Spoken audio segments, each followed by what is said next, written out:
Broadcasting live from the Civic Media Studios in Green Bay, this is Nite Lite with Pete Schwaba, your inside source on everything entertainment from Wisconsin to Hollywood. Whatever gets you through the night, it's all right. And now, a guy who still likes to build a fort, Pete Schwaba. Hey, welcome to Nite Lite. Oh, I got one last cough in there, Mr. Zommers.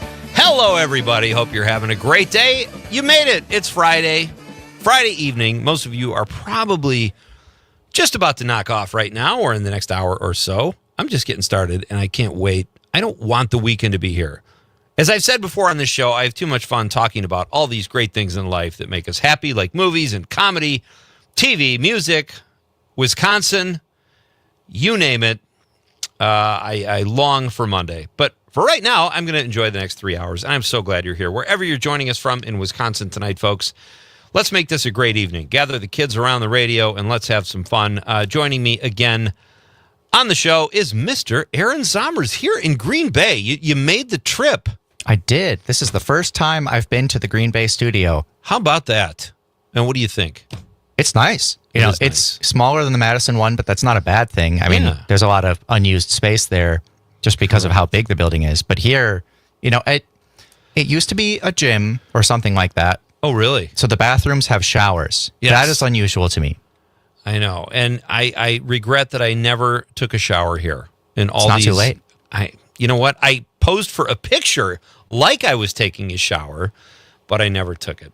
I do want to say, folks, that I'm sad to say that Conrad has moved on. He was a part of Nite Lite for 2 years and a great guy. He is going to look for other opportunities, and he is no longer at Civic Media. And it was hard. I was going to say something yesterday, but I'm going to miss him, and I do wish him well. We're still in touch. I said he could use me as a reference. What do you think of that? I think that's probably, I think it depends on what kind of job he's going for. That's what I'll say. I know. And I told him I'd like, some cash, but I'll give him a good reference. He's a great guy. He will be missed. And yes, we have some changes coming to Nite Lite 2 that'll be interesting and a lot of fun, I think. So, but we will miss Conrad. He's a great guy, and we wish him well. And I'm sure we have not heard the last from the lovable producer, Conrad. So in the meantime, Aaron Zommers is here, and I've probably worked with you probably more than, aside from Conrad, any other producer. We're almost a team, buddy. I think so. I think you can say team adjacent at least. I'll say this. You, sir, you've got the shirt with a collar. You really kind of cleaned up to come up to Green Bay. Do we give off that vibe here that we're that formal? It's a fancy place. I just, I wanted to be ready for anything, or at least anything that requires a collared shirt. Not like all those granolas down in Madison. You cleaned up to come up to Wisconsin or to Green Bay. So it's great to have you here, buddy. Thank you for sitting in again, and I guess you and I will be rolling through the next week, and that'll be fun. I always enjoy working with you, so should be a good time. Yes, it should. Is there anything you need to ask of me? Any information you need? I don't know. Not anything that I think you would be wanting to provide over the air. Like, the last 4 your social security number, things like the 3 numbers on the back of your mom's credit card. You got it. My PIN number is just 1234. I don't think anybody's ever going to penetrate that wall of security. But hey, fun show tonight, folks. It's a good thing you're here. We are packed with guests aplenty, and I'll fill you in on who is going to be on the show. We're going to talk a little Super Bowl tonight because this is our last show before the Super Bowl. And we'll talk the Olympics, opening night of the Olympics. Aaron, are you going to watch? I am. Well, I guess, what time does that start? I don't know. Well, we can't watch the opening ceremony live because that's during this show, right? I thought it was, you might be right. I'm not sure. I do like the opening ceremonies, but it's not like I watch the whole thing. I typically catch tidbits of it on highlights afterwards. That's how I like to watch it. I don't think I could sit through the whole thing, which is pretty sad, I realize. But you've got opening night ceremonies of the Olympics tonight. We're going to do our Wisconsin Olympic Athletes Spotlight, our last one we'll do it in the next segment. And we got a good one, another biathlete. We're well represented in the biathlete category. Do you know what that is? Events? Not really for winter. No. I didn't either until we started doing this. It's cross-country skiing and shooting a gun. Gotcha. I don't know if they stop when they shoot or just, I have no idea. It's a lot more impressive if they don't. It is. And it's a lot more, but you got the sticks, the ski poles, because cross-country skiers use those. Oh, yeah, they have to. Otherwise, you don't move. You're not going downhill. Yeah. But now you got to have those also be rifles and somehow manage the fact that you're shoving snow into the barrel every time you use it. I don't know. Maybe you can figure that out somehow. Maybe they should just change it to an Uzi. Maybe. You think? You just put it in the handle of the ski, so you're always ready, locked and loaded. Or you just use your legs and you go double Uzis and you just shoot while you're skiing. That's kind of there's a little less class in that than there is with the rifle and marksmanship. But we will be meeting our spotlighted Olympic athlete in just a few minutes. We've got news, sports, and weather at 5:30, folks, just about 20 minutes away. And we'll talk like I mentioned, some Super Bowl. We got a great question tonight. I was driving here tonight, Mr. Zommers, and I would say over the last couple of years, at least half of my first segments were filled with stories of driving down here with nutjob idiot drivers, excluding myself. And but this guy, he had the pickup. It's always the guys in the pickup trucks too. There are plenty of wonderful people driving pickups, but this guy's a tailgater, and I'm going 75 in a 70. That's about my limit. Maybe sometimes I'll push it up to 76. And there's that area on 41 where 43 breaks off and you go south and another lane forms. Well, I stayed in the right lane, and this guy does that kind of angry pass where he guns it and his truck makes a ton of noise, and he goes around me, like guns it to like 90 and drives about 70 feet and then slows down again. Like he would have passed me anyway, but he had to gun it and make a big production to say, I'm going around you because I don't like how fast you're driving. What is it about people? What is the matter with people? Why does that have to be a macho move? Just drive around me. Yeah, I don't know. I think if anything, it shows that the world is getting to you easily. And, you have to take your anger out on the world. I don't get how that's manly. Be like, I am bothered by somebody driving slow so much that I have to drastically alter my behavior to cope. When you first said that, I thought you were talking about me. Oh, no. So anyway, whatever, it all worked out. I don't mess with people on the road. I never escalate. A guy could flip me off and whatever. I'm just like, all right, sir. Now, if I see him in a quick trip, I might give him a dirty look and give him some of the business, but not the car. No way. Too dangerous. Too dangerous. Not for me. And I've had some issues with cars that I will not. I've talked about on this show, some past road rage issues that I won't bore people with tonight because I've already talked about them. But let's keep moving here. It is great to have you guys here. Let's do the question of the night, Aaron, and then we will get to our guests. So here is the Nite Lite question of the night. Let's talk about the question. Okay, question. Question. Pregunta. Question. Hey, I have a question. Questions? This question. Domanda. Question. Questions. What is your Super Bowl prediction? You can give a score. You could pick a winner. Or you could just predict something you think might happen. What is your Super Bowl prediction? That is tonight's question, folks. Kind of vague, so have fun with it. 855-752-4842, 855-75-CIVIC. Or you can text us on the app. The Civic Media app is very easy to use. Just go to civicmedia.us and do yourself a favor and download the Civic Media app so you can get in touch with all your favorite shows. If you're watching the radio tonight on the stream over Facebook, YouTube, or X, drop us a stream comment and I will read it on the radio. Love when you guys participate. And you said something about, are we having phone issues? Not really. We should be good. So we can take calls. All right. Yes. But text, call, whatever. We are always open here at Nite Lite, folks. Well, until 8 o'clock anyway. But it'd be great to hear from you. Let us know your Super Bowl predictions. I'm going to say the Seahawks are going to win. I don't know by how much. I'll say 10 points. Seahawks by 10. And a lot of people will turn off the halftime show because they're upset and they'll watch Kid Rock because somehow that's a better representation of family values than Bad Bunny. I don't understand. I don't either. I feel like also it's just going to be inferior. Oh, my God. From an artistic standpoint, Yeah. of course. But, well, he's got some bad songs. He really does. terrible things like pedophile themes. They're just awful. I don't know how. But you know what? He's from Michigan, and so is Ted Nugent. And Ted Nugent sang about the same stuff. So there you go. Oh, I almost did the 6-7 thing like this. All right, so let us know, folks. Be part of the show. Let us know your Super Bowl prediction. And without further ado, I think we need to get. Oh my God, I'm losing it, Aaron. Now I'm back in the studio. I did the show from home 2 nights in a row, and now I almost reintroduced the question of the night. What do you make of that? Let's talk about the question. No, I'm kidding. Well, you're worse than me. That would have been kind of funny, actually. Tonight, folks, after news, sports, and weather, which is just 14 minutes away, we've got Mike Clemens here, our sports authority here at Civic Media. He is at Radio Row in Santa Clara at the Super Bowl. I'm so excited to talk to him. And it's funny, Zombers, last night I texted Mike. I said, hey, you know, just making sure you're in for tomorrow. Hope you're having a blast on Radio Row, because I think that looks really exciting.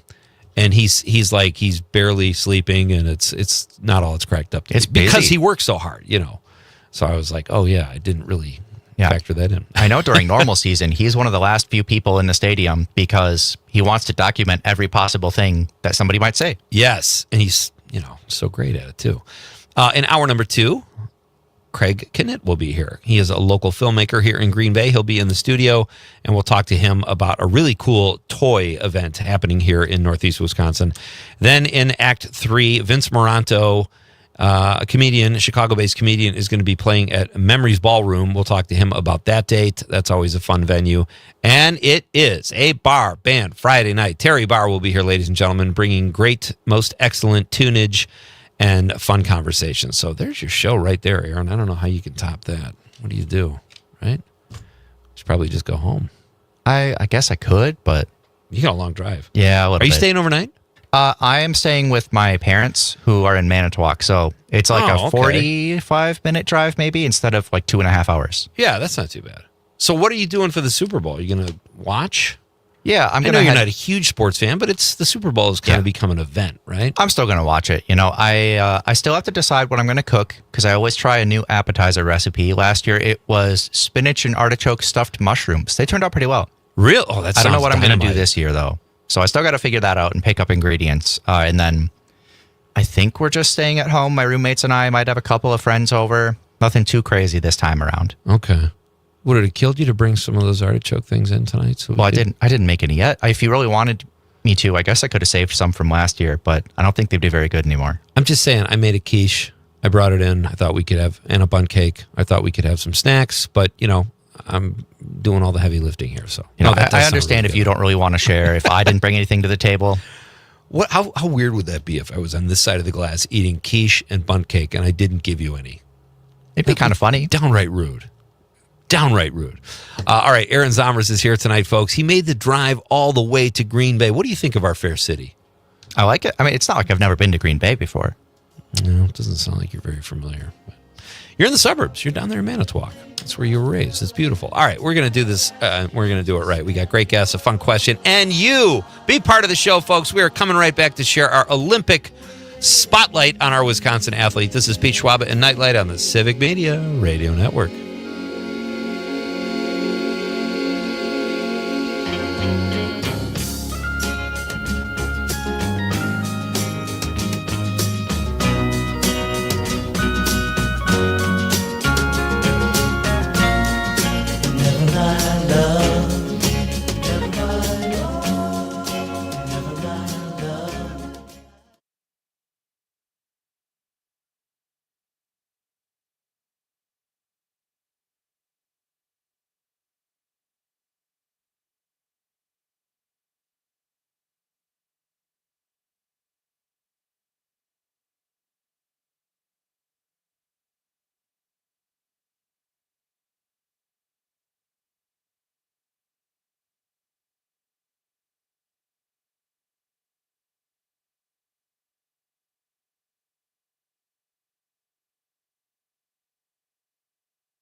Welcome back. I'm Pete Schwaba. This is Nite Lite with Pete Schwaba. It is great to have you here on this. I don't want to call it a festive Friday, but we got the Super Bowl. We got the Olympics kicking off tonight. There's some great movies opening up. Aaron Zomers is here. Always fun to work with Aaron. And we've got our Olympic spotlight. Should we do that, Aaron? Yeah, let's do it. Let's do it. All right. Tonight's... I should have probably looked into this a little more because Joanne Reed is from Wisconsin. She was born in Madison in 1992. She is our Olympic Spotlight, our Wisconsinite Olympic Spotlight athlete tonight. But I don't know how long she lived in Wisconsin, and I cannot seem to find that information. But this is her third Olympics. She is a biathlete, and she competed at the 2018 Winter Games and 2022 in China in the women's mass start, women's relay, women's pursuit, women's individual, and women's sprint. Is that all? Kind of an underachiever, really. I would say so. Check this out, Aaron. You'll love this. She is the daughter of Olympian Beth Hayden. Now, you're probably not old enough to remember. I remember Beth Hayden, and I remember Eric Hayden, who is her uncle. He got like 5 gold medals or something. So this is in her genes. She grew up in Palo Alto and skied cross country at the University of Colorado. And she competed in the biathlete world championships in 2017 and 2021. So born in Madison. That's all I can tell you. I don't know, like our other spotlights were a little more in depth, but I cannot find out because now she lives in Palo Alto. To the best of my knowledge. You never know if she's been to any Madison staples or if she was born in a layover at an airport there or something. Does she even know what jump around is? That's my question. So either way, though, she is a United States citizen, and they call her a Madison native. So, I mean, much like Mark Ruffalo is a Kenosha native. I don't think he stuck around that long. But they're still Wisconsinites, right? We can call them, we can make them our own. But, you know, folks, I think this is exciting because Wisconsin is well represented at this year's Olympics. And I think, you know, when we learn a little bit more about these people, it gives us something more to cheer for. I would say this is the lamest one I've done, though. At least it's the last one. I mailed it in tonight. But good luck to Joanne Reed, Madison native. This is her third Olympics. That is a really impressive, and all those things she does, too. I can't even imagine. I've never been to the Olympics once as an athlete. Do you believe that? No, actually, I thought, weren't you really good at basketball or something? I know you at least played it. Listen, when I was in high school, I was the all-time pregame leading scorer. Like the layup line, I can track all that stuff. And my record still stands today at Marinette Catholic Central High School. Does anybody else track it? Yeah, the guy whose record I broke, a guy named Dick Lesperance. So, okay. And, you know, if I remember correctly, he came down on the floor and shook my hand when I did that last layup. I never got in the actual game, but I was a very prolific pregame scorer.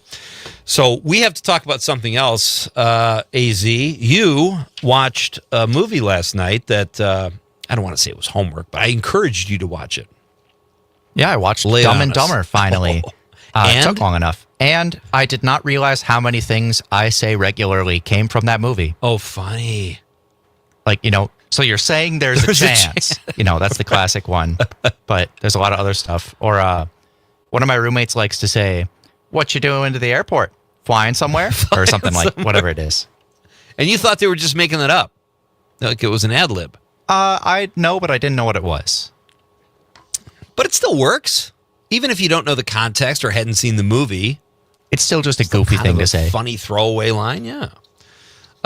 We've got, we'll talk a little bit about the Super Bowl tonight as the show goes on, folks. But our question of the night is, what is your Super Bowl prediction? You can give us a score. You can give us a prediction of just who will win. Keep it vague. Or if something you think will happen during the halftime show.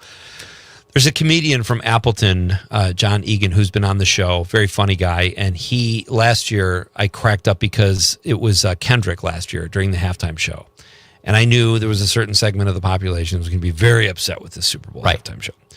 So I immediately took to Facebook to find out the comments. And the first one I see is from John Egan. And all he said was, "No one cares that you didn't like that." Yeah. Not wrong. And it's true. I'm not a huge hip hop fan. I'm not a huge country fan, but I'm not going to leave the room or go on, social media and say I hated Morgan Wallen's performance. What a waste of energy that is. It's still what? Like almost every Super Bowl halftime show is still a great performance. It's a spectacle. Yeah. Now there are a few that are absolute stinkers, like the Black Eyed Peas, for example. Oh, that was horrific. 10 years ago, maybe. At What did least, they do? I don't even remember that one. It's probably for the best. I don't make a point to watch them because that's when I'll do some socializing, like if I'm at a party or something. But I usually keep a casual eye trained to the TV. I always watch them very closely, just being, I'm a musician, and it's a lot of fun to see what people come up with and the different crazy choreography or stage things, like with Rihanna last year before. There were it looked like a Super Smash Bros. Stage, just the flat platforms. Right. That's awesome. So we've got news, sports, and weather coming up in just a couple minutes, folks. Then Mike Clemens will be here. Going to be a lot of fun. In hour number 2, I'm going to tell you where people are pushing their money toward prop bets. So we'll do that. And I'm going to tell you what Americans who don't plan to watch the Super Bowl do. You got a guess? Drugs. That's got to be on the list. It's got to be. We'll cover that in hour number 2. Mike Clemens is coming up after news, sports, and weather. I'm so glad you're here, folks. Let us know your Super Bowl prediction. That's tonight's question of the night. Let's do this. Let's go. Pete Schwaba, Nite Lite, Civic Media Radio Network. Let's groove tonight. Share the spice of life. Baby, slice it right. We gonna groove tonight. Let's groove. Hey, all right. Baby, slice it right. Let's groove.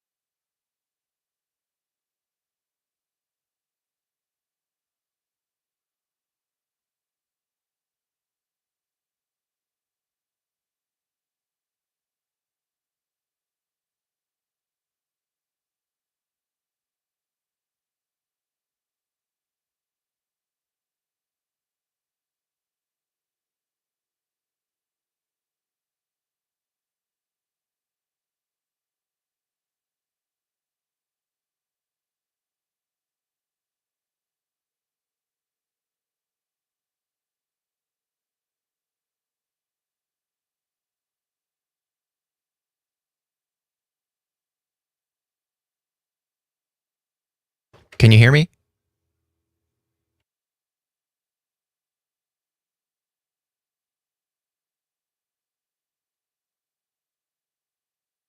Can you now?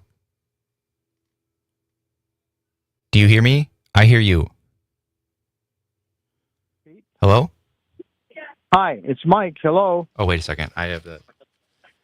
Okay, now we should both be able to hear each other. Okay, is this Pete? This is Aaron, but yes. Okay, sorry. Aaron in Madison. Okay. Yes. It's a weird... But I'm in Green Bay it's- right now, and their phone system's weird, so sorry about that. Oh, I see. So you're on the board at WGBW. Okay, stand Yes. by. All right, I'll let them know we've got you ready to go. All right.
Welcome back.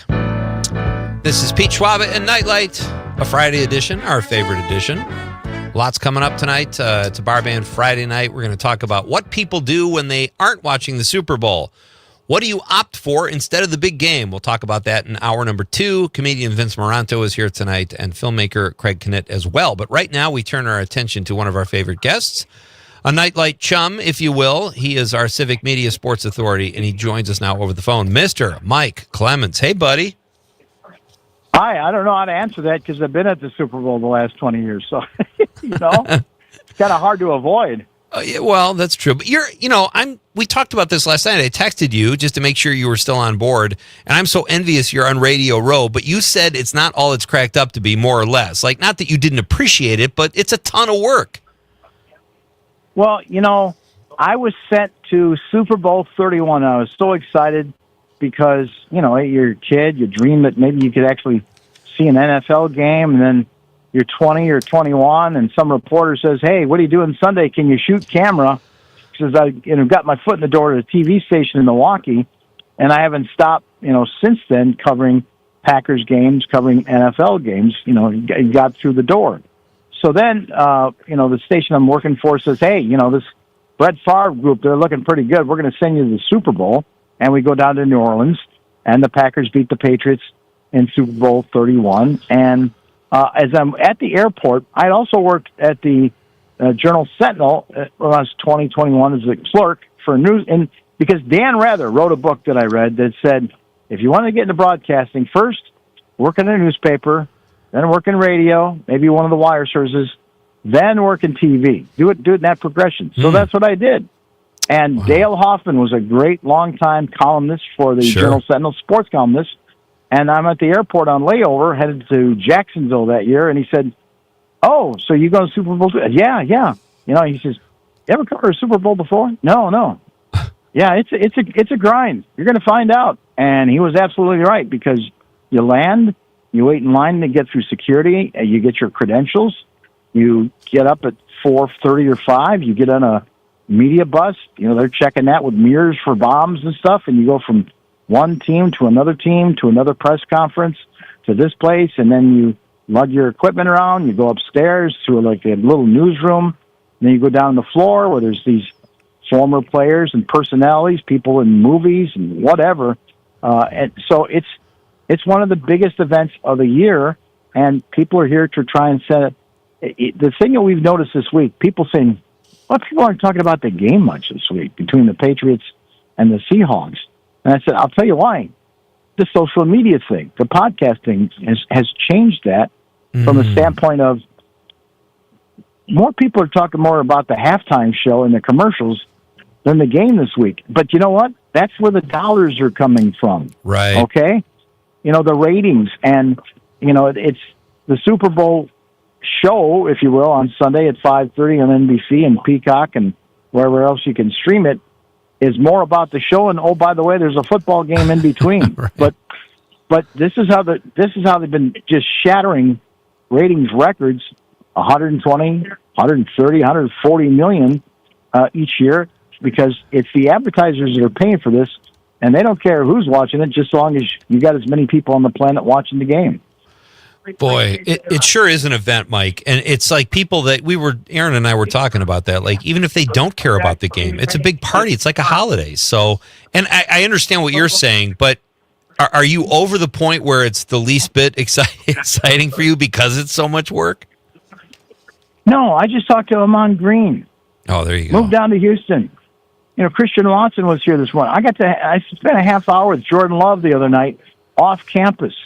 And, I explain to people, if you're in an office at your place of business where you got a job and the door's closed and the manager's in there talking to people and they come out and you say to these people, well, what's going on in there?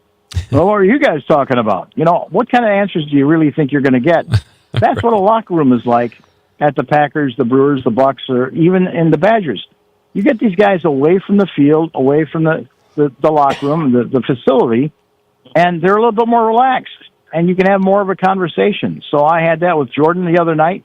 He was at a flag football game, and, Jordan, man, it's like, these are some things that Aaron Rodgers just never decided to be a part of in terms of his personal life or the way he was marketing himself. He's off to a good start with State Farm and everything, and then COVID hit and some controversy. But Jordan Love, man, in 3 years, here he's engaged. He gets married to Veronica. Now they got a baby girl on the way. Last night he's on the Honors Awards show. He's a presenter. And one of the things that the league is pushing, they want to back flag football just to get more people interested in football. As if there wasn't enough, they never take no for an answer. So he was there to promote a flag football game Wednesday night for girls that was glow in the dark. And so all the players were wearing glow in the dark T-shirts. They had black lights all over this stadium. It was the same place where they did the Pro Bowl games the night before on turf. And it was Jordan Love's team against 49ers quarterback Brock Purdy's team, with Eli Manning as the referee, who kept on calling pass interference calls during the whole game. But then you get Jordan off to the side and say, hey, man, wow, so half we got the job and half the defensive coaches are gone. And your quarterback coach, Sean Mannion, last 2 years taking over for Tom Clancy, he just got hired as the offensive coordinator for the Eagles. And so what's that mean for you? And he shrugs his shoulders like, Matt's coming back. I get along great with Matt. I feel like I've got ownership of the offense. And, we'll fire it up, and if we can get Tucker Kraft back and all that. By the way, I just saw Saquon Barkley walk by. He's going over to EA Sports to do a thing for the Madden game. So, that's why you're here, man. It's the convention of the National Football League. That's so great, and they seem like they're more at ease. Like, they're there maybe for commitments and stuff, but just the fact that you said he shrugged his shoulders and he gave you this answer that is a little less guarded maybe in the locker room or whatever, it sounds like a great place for a guy like you to get great quotes and insights, and to build relationships, Pete, relationships. Yeah, that's great. Mike Clemens is here. He is the Civic Media Sports Authority covering the Super Bowl. He's in Santa Clara. We're talking to him from Radio Row or thereabouts. Mike, you also said you had, or Brian Gutekunst had a long press conference on Wednesday to talk about the plan for 2026. And what's going on? How are things looking for the Packers in 2026? Got a contract extension to talk about, all kinds of great stuff. Yeah, that came a little later than usual. I was hoping it wasn't the week of the Super Bowl, but that was back in Green Bay, so I was able to monitor it via Zoom. And Gutekunst said, now I'm renewed, Matt's renewed. We still don't know the exact terms. We estimate they got another 3 years or so, another 2 or 3 swings of the bat to see if they can get this team to the next level and to get into a Super Bowl. But he said, we didn't finish. What's interesting is that a year ago at this time, when he sat down with us for about an hour in a conference room in Indianapolis, he said, we lost our last 3 games. We looked good there for most of the season. So then this year, they pull off that incredible trade for Micah Parsons from the Cowboys. Yeah. And no one ever could have predicted that Jerry Jones was going to let this thing break down to the point where, they couldn't do a deal. And so then he ends up trading Micah to the Green Bay Packers, and everybody thinks that's just the dumbest move of all time. The first couple of games, they looked like a Super Bowl team. They had some ups and downs after that. And then like I told you on your show, when I got back from that Denver game, I said, oh, man, that Packers team was distraught in that visitors' locker room in Denver, because it was not only the concern about, oh, gosh, did Micah just have a torn ACL, which they were beginning to find out. They didn't know for sure. Yeah. It was more like those Broncos are good. Sean Payton's got that team coached up, and we may have met our match, and maybe we're not as good as we thought this year. They lost their next 5 games. And so when Gutekunst had his press conference on Wednesday, it's the first time we had a chance to talk to him since training camp, he said, hey, we were 9-3-1, and then Denver. So we nailed that. Something changed. Right. Something changed in the vibe of that locker room, and now they got to figure out how to reinvent that going into 2026. Mike, who gets more of the blame when a team kind of spirals like that at the end of the year? The coach? Probably the coach, right, as opposed to Gutekunst? Usually it is the coach, because especially in the sport of football, at the end of the day, it's motivation. Are the guys playing for you? Are they doing everything they can in their power? Are they focused? Do you have a good game plan in? And how are you managing the game while the game is going on? Are you able to figure out what your opponent is doing? Can you make adjustments at halftime?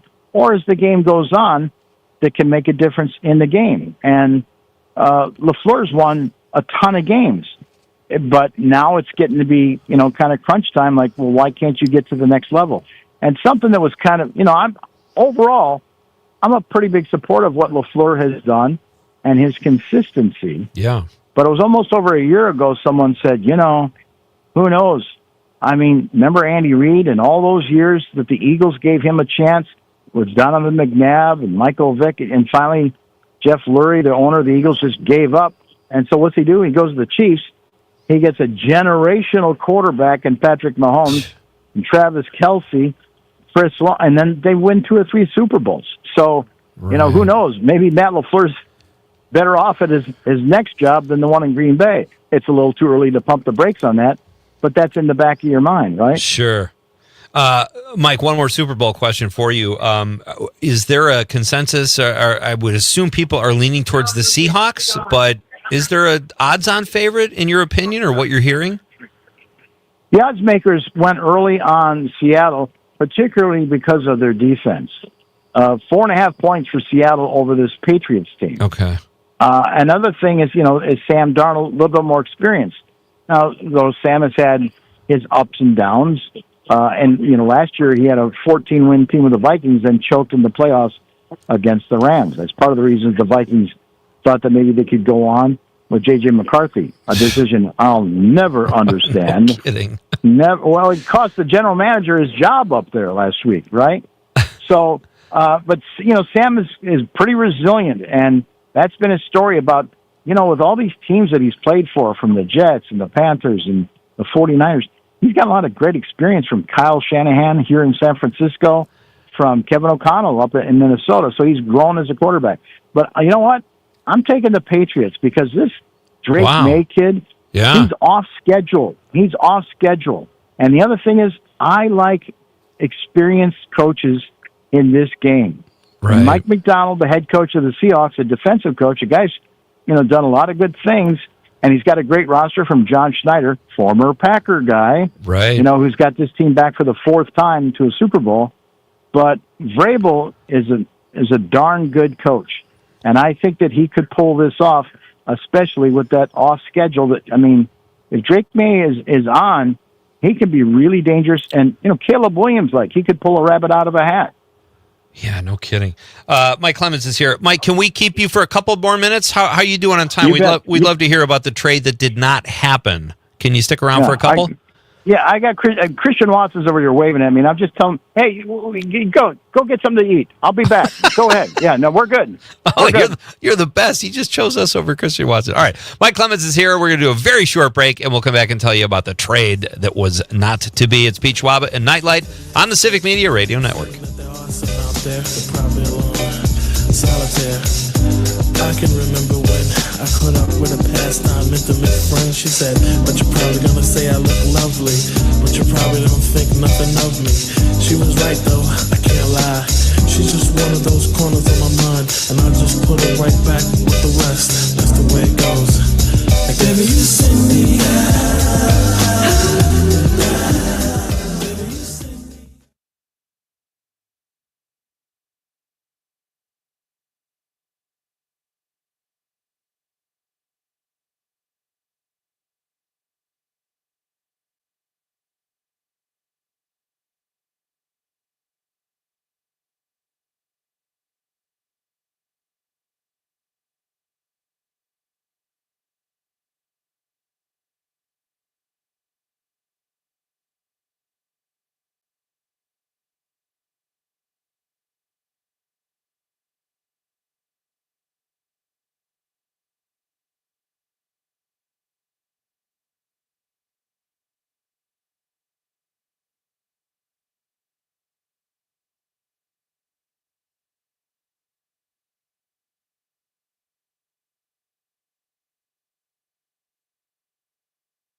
Welcome back. All right, let's. Our question of the night, folks, is what are your Super Bowl predictions? You can give us a score. You can give us just a winner. You can predict something you think might happen. Halftime show related, opening ceremonies, whatever. Celebrity sightings, whatever you think. Let us know. Be part of the show. Right now, we are going to get back to our guest, Mike Clemens, who covers sports here at Civic Media. He is on the phone with us at the Super Bowl, unless he got dragged away by an NFL celebrity. Mike, it's great to have you. Thank you, pal.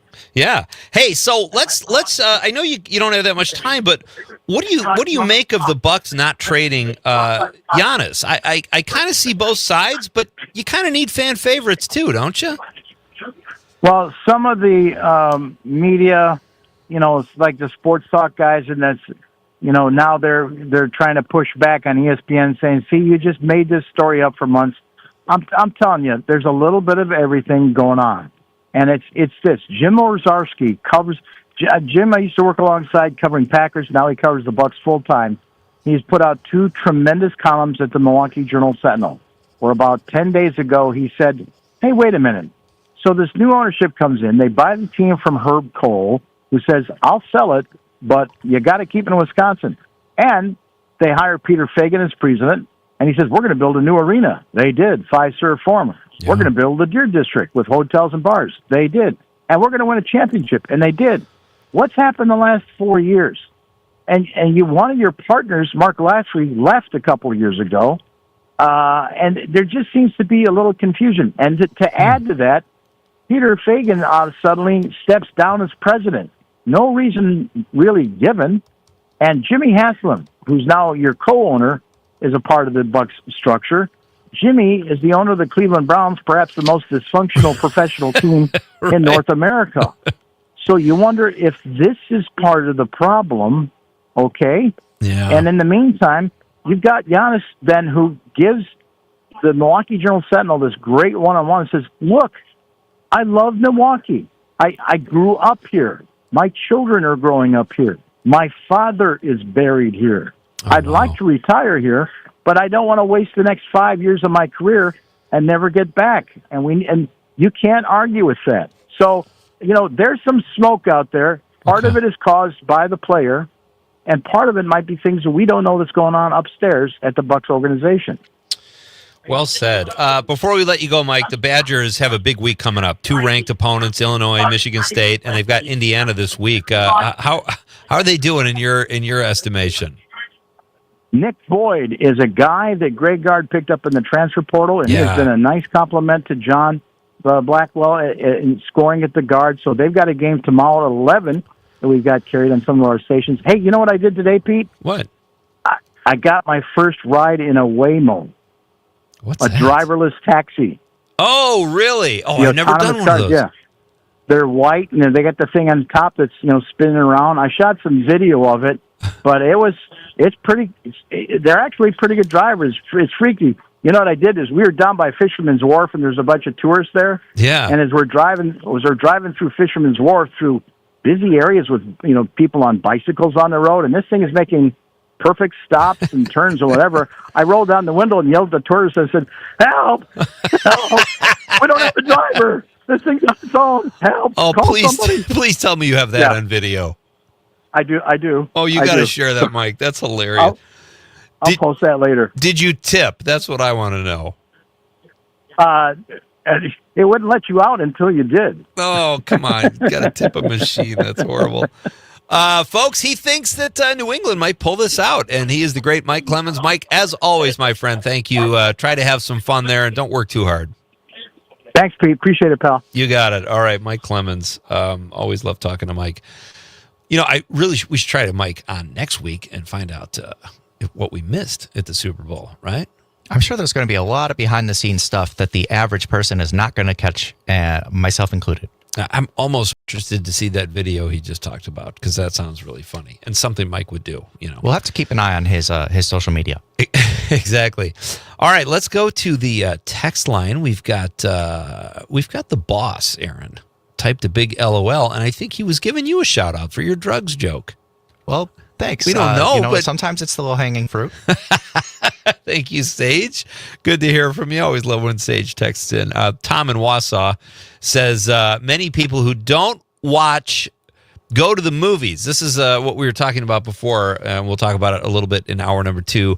What do people do when they don't watch the game or have no interest? Tom says, good idea. Yeah, go to the movies? Absolutely. Although, like where I live, the movies are already, there's never anybody in the theater. There's like 9 people sometimes. Sometimes if there's Avatar. COVID really killed that. Yeah, it really did. He says many people who don't watch go to the movies. My Super Bowl prediction, answering our question of the night, which is, what is your Super Bowl prediction? Tom says more people will watch the Super Bowl than will see Melania movie. Well, yeah. I mean, yeah, the Super Bowl's probably going to break records. The Melania movie, I mean, I guess it might break records in terms of, losses suffered from a movie's budget. Well, to be fair to our First Lady, she broke a record. I don't know if she broke a record along with the help of Jeff Bezos, but that was one of the most privately funded documentaries ever. I don't know if it was the actual most expensive, but it's pretty crazy what they dropped on that movie. And I'm sure a lot of it was salary to her or her husband, because you don't need, documentaries aren't, or Brett Ratner for that matter. So anyway, but we'll do all that. Hey, Act 2 is coming up next, folks, and we've got some text we'll get to. We're going to tell you what people who aren't going to watch the big game are going to do. That's a big deal, and maybe some prop betting. We got a lot to talk about. The big game is coming up on Sunday, and coming up next hour, Craig Knitt, local filmmaker. Great to have you here, folks. Aaron Zomer's riding shotgun. This is Pete Schwaba and Nite Lite. I'm coming home, baby. Your time. Give it to me now. Oh, we ran a miracle mile. We're flat broke, but hey, we do it in style. The bad rich got flying in for your child. But when the night is falling, you cannot find a friend.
Broadcasting live from the Civic Media Studios in Green Bay, this is Nite Lite with Pete Schwaba, your inside source on everything entertainment from Wisconsin to Hollywood. Whatever gets you through the night, it's alright. And now, a guy who likes to talk trash, but only when he's at the dump, Pete Schwaba. Welcome back, ladies and gentlemen. This is Nite Lite with Pete Schwaba, and it is outstanding that we are together tonight talking about really fun stuff with some great guests, a fun question. Mr. Aaron Zommer's on the other side of the glass. How's it going, buddy? Good to be here. And also another thing about Dumb and Dumber, which you and some of the listeners. I was going to go back to that, actually. Recommended that I watch last night. Yeah. I finally did. You said that one of your favorite scenes is when Jim Carrey's character, Christmas. What was his first name? Lloyd Christmas. Name's Christmas. What a name. Lloyd Christmas. Yes, that's right. When he's imagining himself in the future in the relationship, and he's imagining himself, you described it as he thinks he's charming, but as a dumb guy would think they're charming. And that is very accurate. That's exactly what it is. And I loved it as well. That's probably one of the best parts. It's consistent, and it's just great writing because the Farrelly brothers, I mean, that's what they do, and it's great writing because you're right, and I mean, I know you're just echoing what I said, but that's how he would picture himself being charming, lighting his gas on fire, throwing popcorn in his face, doing the hey, what's this, and then looking up, and I mean, it's gorgeous.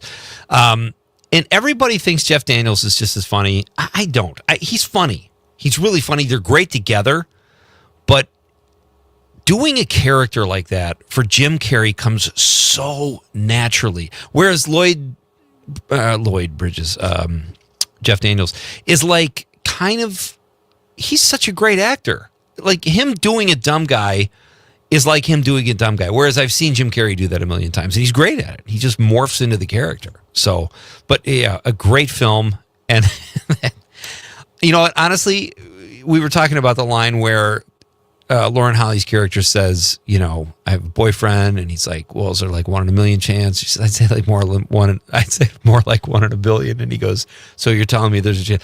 Yeah. Nobody saw that coming in the movie theater. I do remember that, but I wish I could go back and enjoy that moment again. That is one of the beautiful things about movies. And I wish I could go back and just laugh with a whole community again about that line. It's so beautiful. There are a few of those in the movie where you think one of them is about to say something, and then they just do the complete opposite, or like, you know, the exact same thing that happens at the end where they do it twice in a row. Yeah. And I love the one where they go to in the tuxedos that are very, you know, kind of outlandish to say the least. Yeah. And the guy says, gentlemen, this is a $500 a plate dinner. Good night. Like, he doesn't even give them a chance to say we have that kind of money. He just knows that they don't. So yeah, there's so many great moments in that movie. And, I think the first time I saw it, I was very jaded. I was like, I don't know, probably 25. And I was like, I know comedy, you know. And 5 years later, I'm like, why wasn't I laughed at it, but it was on the list of one of my favorite comedies ever, you know? It's stupid, and that's okay. Stupid, but to write stupid properly, you have to be clever. You can't, stupid can't write stupid. It takes a clever person to write something stupid. And you know what they call it, Aaron? Promo. I think so. Aaron Zommer's along for the ride tonight. Always fun to work with Aaron. If you missed hour number 1, we talked to Mike Clemens, our Civic Media Sports Authority. Follow him on X at Mike Clemens NFL. He does such great work here at Civic Media, and he's just the guy in the know. We always love having him on the show. So if you missed that and you want to hear what kind of experience Mike is having at Radio Row, out in Santa Clara, go to civicmedia.us and download the podcast. So we will have more from Mike. Probably next week we'll try to get a roundup of what the Super Bowl was like for Mike. It sounds like he is not having, I mean, it's work for him. That's what he does. But it sounds like he is not getting much sleep. And I'm sure he'll crash probably for like a week when he gets back. But we also talked about, our question of the night. Should we just reintroduce it? Should we go crazy here and play the catchy jingle? All right, here's the Nite Lite question of the night. Let's talk about the question. Okay, question. Question. Pregunta. Question. Question. Okay, I have a question. Questions? This question. Domanda. Question. Questions? What is your Super Bowl prediction? 855-752-4842, 855-75-CIVIC. You can also text us on the app, or if you're watching the radio on the stream at YouTube, Facebook, or X, send us a stream comment and we'll read it on the radio. My prediction, I'm picking the Seahawks to win by 10, and I think there's going to be outrage over something Bad Bunny does that does not deserve outrage. Those are my predictions. I think the second one, that is definitely going to happen. Yeah. My prediction, I don't think this is going to happen, but I wish it would. I really want the score to be something terrible like 0-1 and have the Seahawks win with 1 point. Now I know you're not a huge sports fan. It can't be 1-0. Okay, well, it could be 3-0. 2-0 is as low as they can go. All right. 2 or 3 to nothing. We have a new promo, I think. Yeah, that would be fun because people would be furious. They would. And it would be such misplaced because nobody cares. The only people that care about this game, I think, outside of bettors, are Seahawks fans and Patriots fans. No one else cares. I don't care. I'm going to hang out with people. I'm going to eat some bad food, and it's going to be fun. And I really don't care who wins. The thing about it being a low-scoring game is that, I agree with you. That's what I'm going to do, too. But my roommates get very invested in sports. Oh, yeah. And so if it ends up being 2-0, they will be all over the place, and that'll be just as much fun to watch as the game. There's probably a bet available for somebody to make a bet like that, though, in a 2-point game. And someone will make a lot of money if that happens. So that's our question of the night, folks. Let us know your Super Bowl predictions. I say Bad Bunny will do something that's not really anger-worthy, but people will get angry, and I'm picking the Seahawks by 10. Michael in Madison has a prediction that Green Day gets censored and I eat too much cheese. Good predictions. And also, he asks, can you confirm or disconfirm that the truck from your earlier anecdote was in fact a Dodge Ram? The one who was tailgating and then zipped past you. You know what? It's interesting because that's so weird. Michael, thank you for the text. I know exactly what it was. It was a Ford because it had a weird look like, I can always identify. I'm not really a pickup guy, but if I could afford one right now, I would probably get like a Toyota Tacoma because sometimes I need a pickup truck. So I love the look of them. And this truck kind of looked like a Toyota. So I did look, Michael, and it was a Ford. So there you go. And why do you ask? Follow-up question, Michael. Michael also said, extended his wishes to Conrad, wishing him the best, as do we, Michael. Thank you, sir. That was great. He says, but Zoms is 10 out of 10. You make a great team. Thank you very much, Michael. Great to hear from you. And thank you for the text. And who sent? Oh, that was Michael. Sent the truck. Get out of my way. Speaking of Conrad. Yeah. He comments on Facebook and shares his prediction. Oh, this is right up his alley. Conrad's a sports dude. See, he is probably just right with this. Why isn't that coming up on my Facebook? What did he say? I don't know, but he says the Seahawks winning 24-17 is his prediction. All right, I'm making a note of that, con man. Keep working on your bench press, but he was almost at 300, which is impressive. Was he really? That is impressive. Well, that's what he said. Okay, all right. I'm going to bird dog him to the gym one of these days. Anyway, so that's there you go. There's our Super Bowl. That's our question of the night. What is your Super Bowl prediction? Coming up this hour after the news, Craig Knitt will be here. He is a local filmmaker. He also teaches at the Boys and Girls Club of Green Bay, does great work there, and he's going to tell us all about a big toy event tonight, as well as where you can see his next film. And then in hour number 3, we've got Vince Moranto is going to stop by at 7:10 and tell us all about a really cool show he's doing in the coming weeks at Memories Ballroom in Port Washington. And you know what else? Have you ever been with me on a Friday night? I don't. Yes, I have for Bar Band Friday. Yes. A rock star, not literal, but she could be. She could be. Terry Barr will be here for a Bar Band Friday night, the segment that is named after her. She will be here at 7:35 with new tunes and awesome conversation. We'll get Terry's Super Bowl prediction as well. So we've got, how are we doing in text? Am I keeping up here? We've got on the stream, Jim checks in on the stream, says prediction for the Super Bowl halftime show. Bad Bunny will bury the alternative show in the rain. Yeah, no kidding. Can you even watch? Like, where would you watch that show, the Kid Rock show? It's probably online somewhere. I don't know. Like, if it's not, I don't know if it'll be on TV, but if it's not, that's going to mean a lot of people just won't be able to watch it. And you know what? That's probably okay. That's probably okay. And there's Conrad's prediction. Yeah, 24-17. Thank you, Conman. And we do have one more text. Monica in Mount Horeb says, the Patriots have won too much, so I would prefer the Seahawks win. I'm going to have to agree with that. Plus, Totally. Seahawks is a cooler name.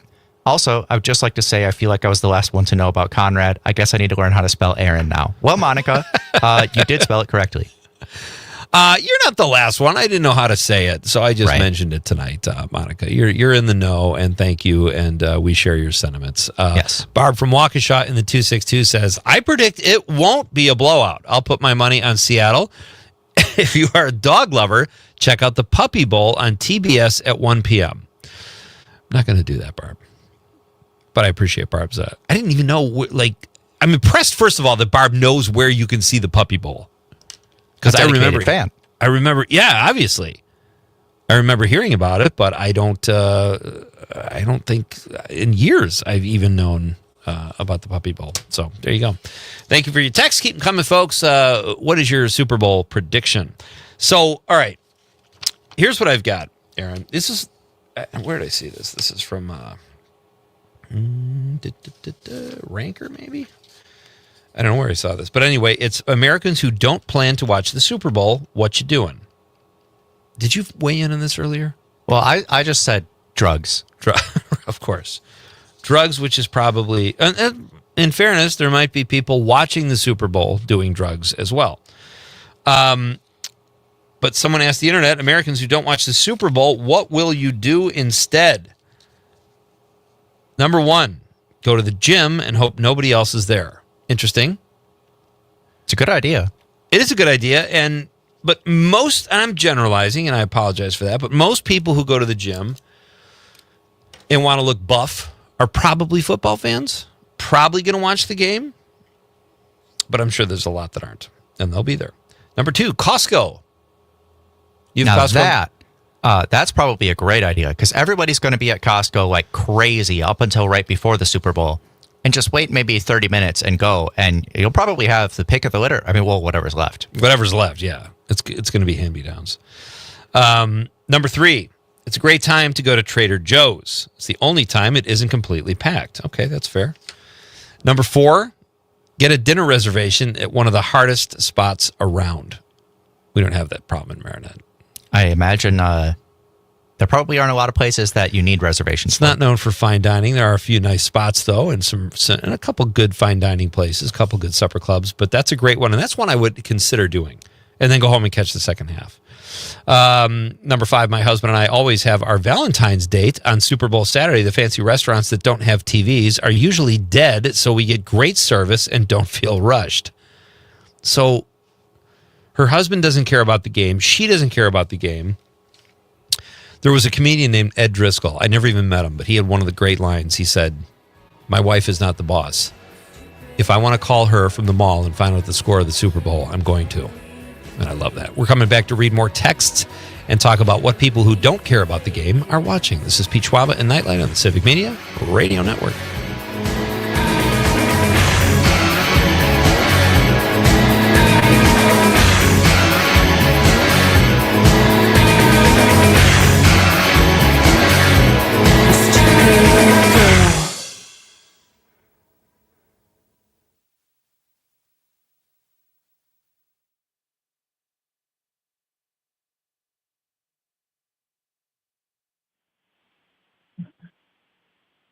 Hello, Cindy. Can you hear me?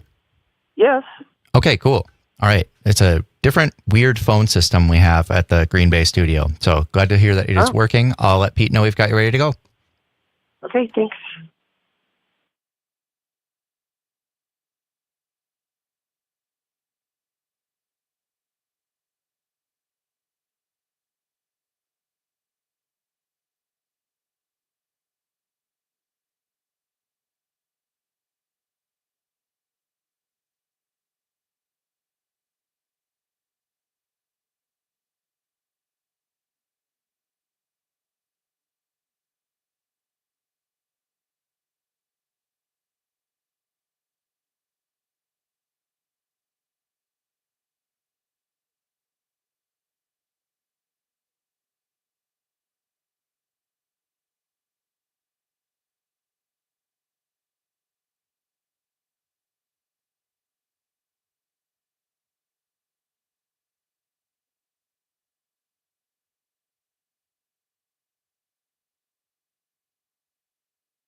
welcome back. I'm Pete Schwaba. This is Nite Lite. All right, I have to read this text. One of our regular texters is a guy named Bud from Janesville, and Bud would text during the rebroadcast between 4 and 6. So this is what Bud says. He says, "Hey, Pete, you must not be monitoring the text during the rebroadcast of your show. I thought you would mention my contribution to your show in the above text. I listen every morning, and you're a lot cooler when you give me mention, especially now that you have 3 hours. Oh, well, I'll keep chiming in occasionally. Love your show. Bud from Janesville. P.S. Favorite soup is taco. Oh, taco soup. That's Nice. good stuff. Absolutely." He says, "Made by my beautiful wife, Janice." Here's the thing, Bud. Yeah, I don't know. I haven't not seen the text from the rebroadcast. Is that, what could that be from? We'll have to look into that. Yeah. Sorry about that, Bud. Please keep texting. I love that you love the show, and it's great to hear from you. We've got a phone call from Cindy in Appleton. Cindy, how are you? Good, Pete. How are you? I'm doing great. What's going on? Well, I don't go there very often. Once in a while I do. But I think a laundromat would be a great place to go during Super Bowl because there won't be anybody there. That's a great idea. You know what, Cindy? That's such a good suggestion. I think I'm going to dirty up some clothes before Sunday just so I can go to the laundromat.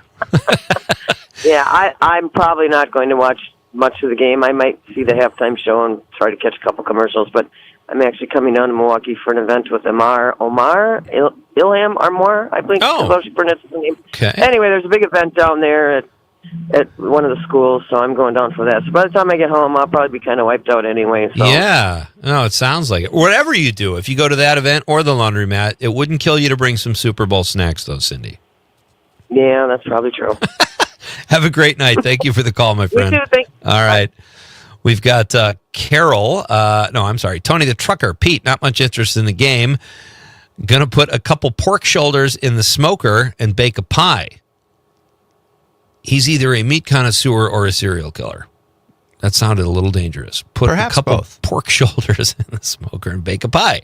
I predict I will eat too much and fall asleep before halftime. Tony, that's a good night. I hope you do, buddy. Great to hear from you. Carol from Madison says, in the 608 says, the alternative halftime show is being broadcast on the Trinity Broadcasting Network. Oh, there you go. So if you want to watch, oh my God, if you want to watch Kid Rock's horrible lyrics and horrible things he sings about with children, go to the Christian channel. Wow. TBN has taken a turn. I would say so. Thank you, Carol, for the update. The Trinity Broadcasting Network. So, all right, here's another thing, Zombers. So, number 6, we were talking about before the break, things people are going to do if they aren't interested in the game. Number 6 is play video games, grade papers, watch a TV show, fold laundry, thinking along the lines of Cindy there, write lesson plans, just a typical Sunday for me. I assume that's a teacher. I hope that's a teacher, unless someone is freelance writing lesson plans and grading papers. Number 7, I'm gonna smoke a Super Bowl. So I guess that fits with my previous suggestion. There's going to be a lot of that going on, I'm sure, either way, whether the game is on or not. Number 8, hosting a board game night with my friends. That sounds like something I would do during the Super Bowl. That does totally sound up your alley. Maybe that poster was me. Could you, maybe you're number 8. Could you find enough friends to do that don't care about the game? I think so. Yeah. I think that most of the people that I end up watching the Super Bowl with don't care that much about sports and are just like, let's just hang out with friends. And then the 2 or 3 people in the friend group that are hardcore sports fans are like, yep, we're watching this. All right. Come on, everybody. Let's get it together. That sounds absolutely right. Number 9, it's a great day to go skiing. The slopes are empty. Okay, there you go. Chance at a serious injury instead of watching the Super Bowl. Number 10, Can't let them have all the fun. My football agnostic family does a Miyazaki Bowl. We make Super Bowl style food, wings, snacks, and dip, and watch a Studio Ghibli movie. The idea of themed events like this is pretty awesome. A super party for non-football fans. Have you seen any Studio Ghibli movies? I have not. We're going to have to get you to watch some of those. Is that my Dumb and Dumber? I think so, Okay. yeah. Spirited Away is probably the most popular. Oh, okay. Yeah, I've seen Spirited Away. Okay, so you've seen at least one. Yeah. It's anime? Yeah. Okay. I don't know that term, though. Hey, folks, these are all great things to do. But you know what? You can do these any day of the year, too. I mean, But the Super Bowl, I guess, allows you to do it when there's not as many crowds. That's pretty cool. How are we doing on time? We okay? Got about 2 minutes. All right. So I want you to try to guess, Zombers. What state do you think will order the most pizza on Super Bowl Sunday? Pizza. Well, is it per capita or is it just raw totals? Do you know? Oh, that's a good. Because then I think I'm going to have to say either Texas or California, just because they're so big. I'll say California. No, I'll say Texas. This is from USA Today. You're hosting or hitting a party for Super Bowl Sunday. What's on your menu? If you live in Delaware, maybe I should just ask you what's on your pizza. Delaware, it must be per capita. Unless Delaware is crazy ordering pizzas and can outnumber Texas or California, but I find that hard to believe. 10 states that order the most pizza on Super Bowl Sunday. 1, Delaware. Philadelphia is the city with the highest pizza demand for Super Bowl Sunday. The way the data was grouped, Philly was categorized as Delaware for some reason. Interesting. I mean, if you're putting something like this together, don't you do it a little more with care? I mean, this is... You'd think so. Philly was the Maybe number one... AI. Maybe. And that is an argument to stick with the real humans. Philly was the number one pizza city for Super Bowl in each of the past 8 years. We will roll a few more of these out throughout the course of the show. Wisconsin's not on the list, though, by the way. We did not make the top 10. It's because we're the frozen pizza capital of the world, so everybody's already got their own. Is that true? No. It's almost true. We're like number 2. But I watched a video on it a while ago. If you said that, no one would ever... It'd be like, oh, cool. They are mostly made here just because our state has the infrastructure with all the great cheese and all that. So, and all the ovens, right? Of course. And all the sausage. All right, folks. News, sports, and weather is next when we come back. Craig Knitt will be here and tell us about a really cool toy event here in Green Bay. Great to have you with me. Pete Schwaba and Nite Lite on the Civic Media Radio Network.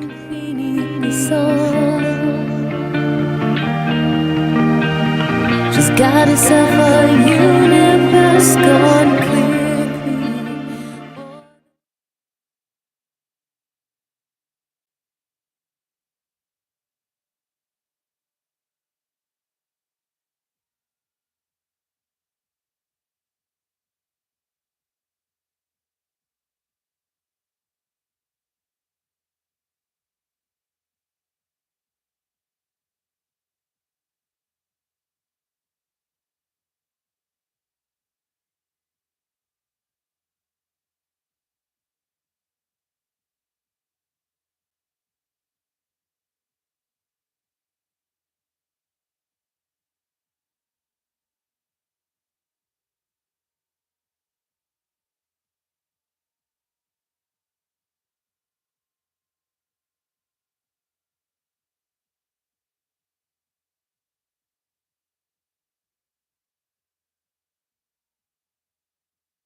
best place to party is in the basement. Sommers, that's probably a big Manitowoc thing too, right? People have their basement bar. Yeah. Oh, absolutely. That's whenever I go back to Manitowoc, one of the places I always hit up. My friend Dan has a very good bar. It's not in his basement, only because he doesn't have one. But if he did, that's where it would be. It feels like a basement bar in spirit. It's better if you get drunk in a basement bar. At least you're walking upstairs to end the night, not down. And I think that could be less risk of injury. Exactly. Hey, welcome back, folks. This is Nite Lite with Pete Schwaba. Our question of the night is, what is your Super Bowl prediction? You could do score, you could do team, you could keep it vague, you could say halftime show prediction, national anthem prediction, celebrity sightings, whatever. Let us know at 855-752-4842, 855-75-CIVIC. You can also text us on the app, or if you're watching the radio on YouTube, Facebook, or X, drop us a stream comment, and we'll read it on the radio. Be part of the show. All right, coming up next, folks, my guest in studio. I've had this guy on several times. He's a really talented Green Bay filmmaker. Dang. And, it's you, Craig. I'm sorry. It started down that road. It was somebody else. Yeah, damn, I forgot who my guest was. That is the voice of Craig Kinnett, who joins us now in the studio. We've got a lot to talk about, man. Absolutely, man. Absolutely. And as far as predictions for Super Bowl are concerned, I've been kind of a little bit out of the loop, and I'm not a super big sports guy, but being here from Green Bay, you gotta love the Packers. Listen, I actually love that you live in Green Bay, a pro football mecca. I work in Green Bay, and you don't really care. You must be like the lesser 1 percentile or something. Maybe I do love the Packers because I work for the Boys and Girls Club. Yeah, and my favorite Packer's not there anymore. Aaron Jones, he was so sweet and he was so giving to the community. Yeah. And as far as our kids are concerned, he brought them shoes. And he even painted a mural with me one day.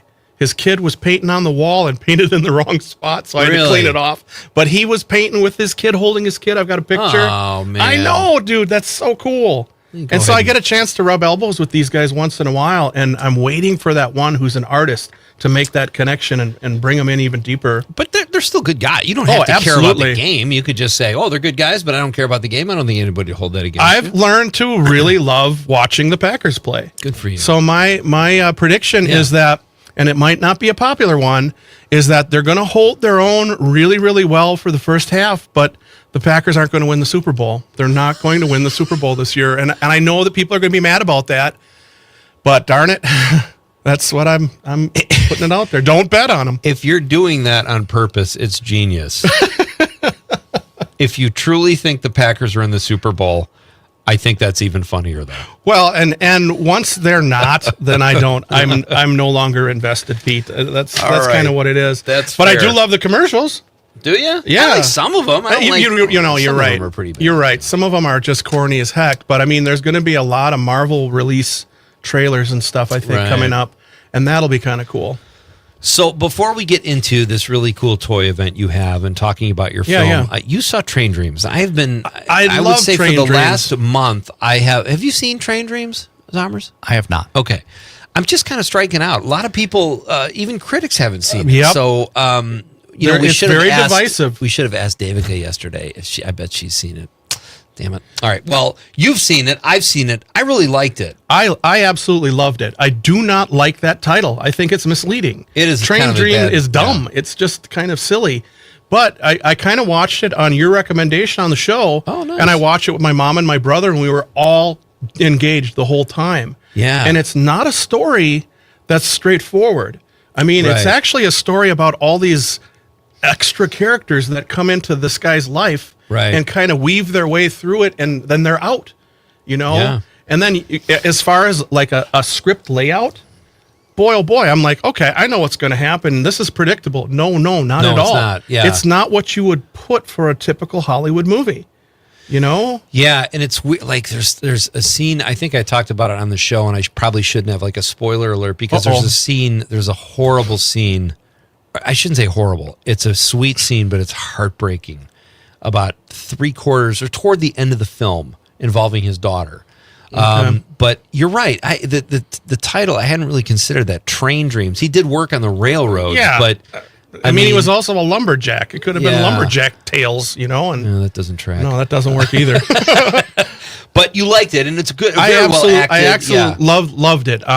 And again, because it wasn't your typical story. Yeah. It wasn't laid out like we've always seen all these other stories. You know, I can't say that it was a feel-good movie, Pete, but it left you understanding life. Yeah. Life isn't always going to give you the answers that you want. There's a lot of pain. There's a lot of suffering that comes with living. And then there's also joy that comes through there too. And I think that story really nails it at times. It does. It's just the story about one guy's life and his experiences, and he experiences love and loss and all these great things. But one of the things I like the most about the film, Craig, is, you know, it takes place around the turn of the century when they're building the railroads. And later in his life, there are two things that stood out. Well, one of the last shots is him in a plane. He got to go up in a plane. Yep. And the other one is that resonated with me was when he said, or I think it was the narrator who did a great job too. The what's his name? Will Patton. Okay. Great and a really good actor, and his voice was perfect for the narration. But he said, I can't remember the character's name, but he said he saw himself in a mirror for the first time. Well, he also never used a telephone. Right. You know, and there's these things that come into the story. But the mirror thing to me was like, oh yeah, back then you didn't really know what you looked like. Like you probably saw your reflection in water or in someone's eye or glasses or something. Or in a silver knife blade or something like that. But that scene where he's looking at himself in the mirror, I'm like, that's all we do now is navel gaze, you know? I mean, talk about a different time. It's just a really good movie. And it's not going to win Best Picture. And you know, I read a lot about the behind the scenes stuff in there. Really? Okay. And it's like they fell a lot of trees in that film. They didn't. It was all digital. They built one that's good that was know. like halfway. It was a half tree, and then they digitally knocked down the whole tree. Really? And there's a couple times where there's this massive stump that they used a couple different times as it's going through the background of the, you know, of the scene, and it's fiberglass. They built it. That's so great. Oh, I know that. There's certain things in life that I just like. I had this neighbor. He passed away last year. John Corwin, more than a neighbor, a dear family friend, more like family. He loved watching people do things that were like labor involved. Like when you take a shredder or a splitter to a stump. He would stand there and watch that for an hour and drink coffee, and it fascinated him. And I'm like, and I would go, oh man, check that out. And then I'd look at it and I go, that is really fascinating. Well, have you ever heard of like the Norwegian films and some of the movies that they have on their TV stations? It's like the first half the day is a movie about people cutting wood. Oh, they're cutting wood, and then guess what the second half is? Campfire. Okay. And that's what their movie is. They had one of their best watched films or television shows for the day was this boat ride. And it's just a shot of the river, and they're going down the river, but their queen was in the boat at one point. So there's a split second where you can wave at the queen. And they loved it. And you think about it. Watch? Well, not everybody, I'm sure, but there's just a pacing that comes with that lifestyle. And maybe we do need to invade Greenland. I don't know. That's oh, my Lord. That's all the time I have today. That is interesting. Yeah, I don't. Well, and I watched a whole program on, you know, just the mindset behind some of these Finnish films. And it was just absolutely fascinating because our pacing is so fast in American movies now. Right. You know, and it's like bam, bam, Cut, bam, cut, bam, cut, bam. yeah. And there's some movies that I watch when I'm going 1001, 1002, and it's a new scene already. It's a new shot, you know? And these movies just kind of linger. Yeah. And they actually, if you watch some of their TV series too, they're slower. Right. And I'm thinking like the woman with a tattoo or with the dragon tattoo. Oh, the girl with the dragon tattoo. Yeah, some of those are really slower paced and I love that. Really it's involved. So rare now. Yeah. They breathe. Yeah. Yeah. My guest is Craig Kinnett. He is a Green Bay based filmmaker and does tremendous work at the Green Bay Boys and Girls Club. Yeah. Let's get to it, bud, because the clock's ticking, man. You got a lot going on. Should we start with the toy drive? Yeah, well, it's not really a toy drive, Pete. Here's a card. It's a toy show. It's a comic and toy show coming up in at the casino this weekend. So like tomorrow. From 10 until, what does it say there, 5? 10 to 5, $7 entry. I got red flags all over that crap. Well, and if you got that card, you can get in for $2 cheaper. You're not driving back tonight, are you? I am driving back tonight, but you can have that card. Zommers, I was going to give him the card. Oh, dude, yeah. It's QuadCon. I love this. Well, and I mean anything that you were excited about as a kid. I mean, it's gonna be there. And for me, it's comics. I love comics. I love old comics. Guy. And I'm working on 2 new comics with the Boys and Girls Club right now, and they are so sweet. But they are killing me. Holy mackerel! I've got over 200 comic strips by kids. 200, and it's any future geniuses there? Oh yeah. I've got a handful of the Craig's crew that are pretty darn talented. Let's see, Bert and Ernie. Who did this? I don't know who did that. But QuadCon is actually kind of it goes around from a handful of different states, and it's been in Oshkosh before. Okay. So I was at the one in Oshkosh and spent a couple $100, and here they have. This is the first time I think it's been in Green Bay. Okay. So that's going to be kind of exciting. And that's really and again, cool. finding some of those books that you just can't find anywhere else. I love finding these old horror comics that precede any of the Marvel superheroes that came out. Huh. You know, the very first Ant-Man that came out was a horror story. Oh, no kidding. Yeah. Where? Oneida Casino. There we go. Yep. That's their tomorrow. Their casino center. Yeah, very nice. Well, check this out, folks. If you're in the neighborhood or in the area, if you're into that stuff, I think you'll love it. If you're into that stuff, it sounds like a gas. Yeah, absolutely. And I'm sure there'll be movie stuff there too, Pete. Absolutely sure of that. Yeah. What do you mean, like well, posters and memorabilia and toys tied to anything. Okay. I mean, my God, there's going to be more Star Wars things there than people can shake a stick at. All right, you've got another cool thing happening. Tons of cool stuff. You've got Daniel Needs to Leave, a movie. This is a short film Craig did, shot it all on an iPhone, just about a guy played by Daniel Wheeler, Danny Wheels, as we affectionately call him. He's been on the show before. He's the guy in the party just trying to leave a party. It's like 10 minutes long. Something that we've all been We've through, all been there. You know? And in Wisconsin, for whatever reason, it seems a little tougher. People keep handing him. Every time he goes to leave and someone hands him a beer, it's so funny. Tell us where we can see this film, because that's a cool event, too. Oh, man. It's going to be playing at the Door County Film Festival, I think, on Saturday. Your son Joe has got a film in the festival, too, and I think mine plays in the session afterwards. Yeah, it was bumbling weren't in the same block. Well, it's kind of is nice, too, because then, I can watch him do the Q&A and record him while he's up there doing that. And is he going to be there? He'll be there. I'll be there, folks. In fact, let's just give a plug here. If you're in the Door County area next weekend, the Door County Film Festival is just a great little film festival, and not even little anymore, but I'll be giving the keynote speech on Friday night. I'm excited about that. Yes, and then Joe's film is there. Craig's film is there. And I saw some other ones that were familiar, too. We're going to talk to Kurt and Chris on Monday. They'll be here to talk more about the festival. Those guys are awesome. I mean, I've been hearing all these people really bubbling over for Kurt and Chris. I've known those guys for a long time, and they are super. They're great guys. All right, Antonio is another part of that film festival, Polk, too. He's been here, too. All right, we got a break here, and we're coming right back after this very short break with more with our pal Craig Kinnett. It's Pete Schwaba and Nite Lite.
sunny side, always on the sunny side. Keep on the sunny side of life. It will help Welcome us back. every day. It will That's brighten all the a pretty little song to come back to. That's Did you ever see that Coen Brothers that's in? oh yeah, That's a great one. Yeah, what is that called? Brother, oh brother, where art Oh brother, thou? where art thou? George Clooney and Tim Nelson. There was a Coen films that you hadn't seen yet that you were talking about the other day. What was that? Buster Scruggs. Dude, Yeah, I That's a know. good one. that the short films in there. There's one I about actually think I have seen Tom some of Waits them. as a gold Yeah. miner that is absolutely golden. Oh, absolutely. It is my favorite out of those five. You know, I was just wondering So what am I much. going to watch tonight because I finished Southland, a great cop Ooh. show. And I thought, and I started the Five Bloods last night, and I got about an hour left of the that. heck? That's so I'm gonna Buster Scruggs. I'm going old school, like I'm in grade school again. And I wrote Buster, and then I'll get home and I'll go Buster. What the hell's that mean, Buster Brown? Craig Knitt is here, folks. Hey, everybody.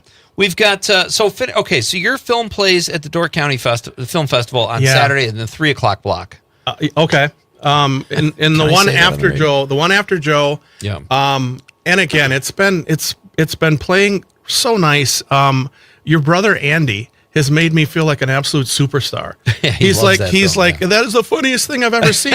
And so I've been spending more money on that film than any other one that I've ever done to send to film festivals. Yeah. And It's not been cheap. No, but it's been a runner up in like 13 different Oh my film gosh. festivals. That doesn't mean that it's playing there, but it's been a runner up in Dubai and in Paris and in Brussels and all over the world. But I don't know if they get the humor. It's really funny, and check it out, folks. If you have access to, or if you can make it to Door County next weekend, check out Daniel Needs to Leave. It's a very funny film. Very Wisconsin, too. Yes, Very Wisconsin. and I Shot don't on an iPhone. and I don't iPhone. mind quirky either. Yeah. No, That's- very quirky and funny. So, all right, let's pivot here because you just started watching a show. I know it's going to be popular with the listeners because it's popular with everybody. Tell us about the show you're watching. Okay, so I'm not a big sports guy, like I made clear earlier today. I heard of this show, Ted Lasso, and everybody's like, "Oh, it's so good, it's so good, it's so good," and I'm like, "Okay, big deal. It's I'm not into soccer, don't need to really see it." Right. But then I watched the show called Shrinking, which is brilliant, and I love how well that's written. And Harrison Ford is in that, and he's a Parkinson's guy. Yeah. Just this last week, they had a cameo appearance by Michael J. Fox as a guy in the waiting room. Oh, nice. Isn't that amazing? Yeah. And I'm like, I didn't recognize him at first, but my brother's like, that's Yeah, it Michael looks J. different. Fox. It's taking a toll. And it's like, oh, that was so cool. But it's the same writer. And I find myself giggling as Same I'm writer watching. that did Ted Lasso that did Shrinking. Yeah. You're not really into soccer, but you still like it. See, I don't really like sex, but I love to watch porno films. What? Oh my God. I've heard it. Am I on an island here or what? I Is it- think I've heard you you are. say that before, Yeah. actually. I just don't get the plots, I guess. I will watch it. say, sometimes the plots are very entertaining. And in a bad way, yeah. Yeah. Oh Lord! I mean, I've never seen it, you but I, of course. perverts. Let's get back Yeah, to Ted whatever. Lasso. So Ted Lasso, you're a fan. So I told my buddy that I like Shrinking, and he's like, "You need to check out Ted Lasso. It's written by the same guy." Yeah. And I'm like, So he's like, "Give it 3 episodes." So I gave it a half an episode, and I'm like, I don't. But then I went back to it like yesterday while I'm working, and I'm like, holy crap, Ted Lasso is super nice. Yeah. He's the nicest guy in cinematic history, and he's so likable through that. And I'm thinking about, if I were getting bombarded with some of the things that he's getting bombarded with, I would be so I would attack right back, and I'd be Yeah. so just in your face. But he's just like lets it roll off his back, and he's just kind of comes back so much better for it. Pete, I am learning to be a better person watching this guy. Watching Ted Lasso. Yeah. And again, it's not necessarily just about this sports stuff. It's about these relationships that are being built and how his interest isn't in winning the game. It's in making these kids and anybody that comes into his life a better person. And I'm like, wow, that's commendable. I don't disagree with you, but on that. Well, and I have only been 8 episodes in. Here's my issue with Ted Lasso. Okay. You want to hear it? Yeah. It's completely implausible. A guy wins a national championship at a Division II college of American football, takes a job overseas coaching a sport he's never coached. And when I say this to people say, no, she wants to tank the team. I get that. Mm-hmm. But hire a janitor to coach. No guy from America who's a football coach is going to take that job. Yeah. And then people go, well, he needed to give his wife space. What? Well, and he's a father. You're saying he's nice. Oh, honey, my son, I needed to go to England and be away from your mom. It's just none of it makes sense to me. That is a hard part. I mean, and it's like when you watch him and his wife, he loves her still. He's so in love with her, and he wants it to work in the worst way. Yeah, but it just can't. And I don't understand it, and neither does he. But he has to accept it. And I mean, that's the part that if that's the part that you have a problem with, I don't know. There's so many other things that have. And speaking of things that are a problem, in freaking Train Dreams, that chainsaw wasn't invented yet.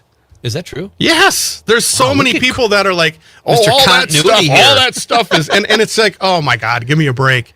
Hey, we've got about a minute or a minute and a half left, Craig. Okay. Tell me about if you were to make the popcorn pick of the week last night, what would it have been? One of my absolute favorite films, and like I told you earlier, Pete, I am always working on something while I'm watching TV. Yeah. Rarely will I stop and just watch TV. The other day, The Road Warrior was on. Yeah. Oh my God, I love it so much. And the Lord Humongous, I was reading about all these other things about the film. Humongous at one point was supposed to be Jim Goose, who was his cop friend in the first movie that gets burnt up. So when you see the back of his head and it's got that throbbing vein and he's burnt up, it's kind of was initially at one point supposed to be Jim Goose. I'm like, oh my God, is that amazing? Don't write off the goose until you see the box. Amen. Craig Kinnett, you're always a blast. Thank you, sir, for being here tonight. You bet. All right. Oh, quickly, how much time we got, Aaron? Got 30 seconds. 30 seconds. Here's a gift for Pete. I am correcting something that I find very ill. This is Pee-wee's Big Adventure. I heard that you have never seen that Ladies before. and gentlemen, we're coming right back for Act 3. Pete Schwaba, Nite Lite. Thank you, sir.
Broadcasting live from the Civic Media Studios in Green Bay, this is Nite Lite with Pete Schwaba, your inside source on everything entertainment from Wisconsin to Hollywood.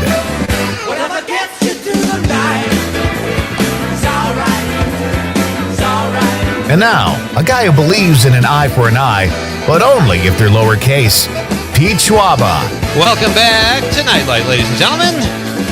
It is time for Act 3 on a Bar Band Friday night. Terry Barr is here tonight. She will be along at 7:35 to bring us most excellent tunes and really fun conversation. Probably my favorite segment of the week. She will be here at 7:35 after the news. Aaron Zommer's riding shotgun tonight. How do you think it's going, man? You haven't stormed out yet? I always said, like, when Conrad would get mad, I'm like, he's just going to take a powder and not come back. And you're not there yet, I hope. No. Okay. We're getting a little closer, but no, I'm kidding.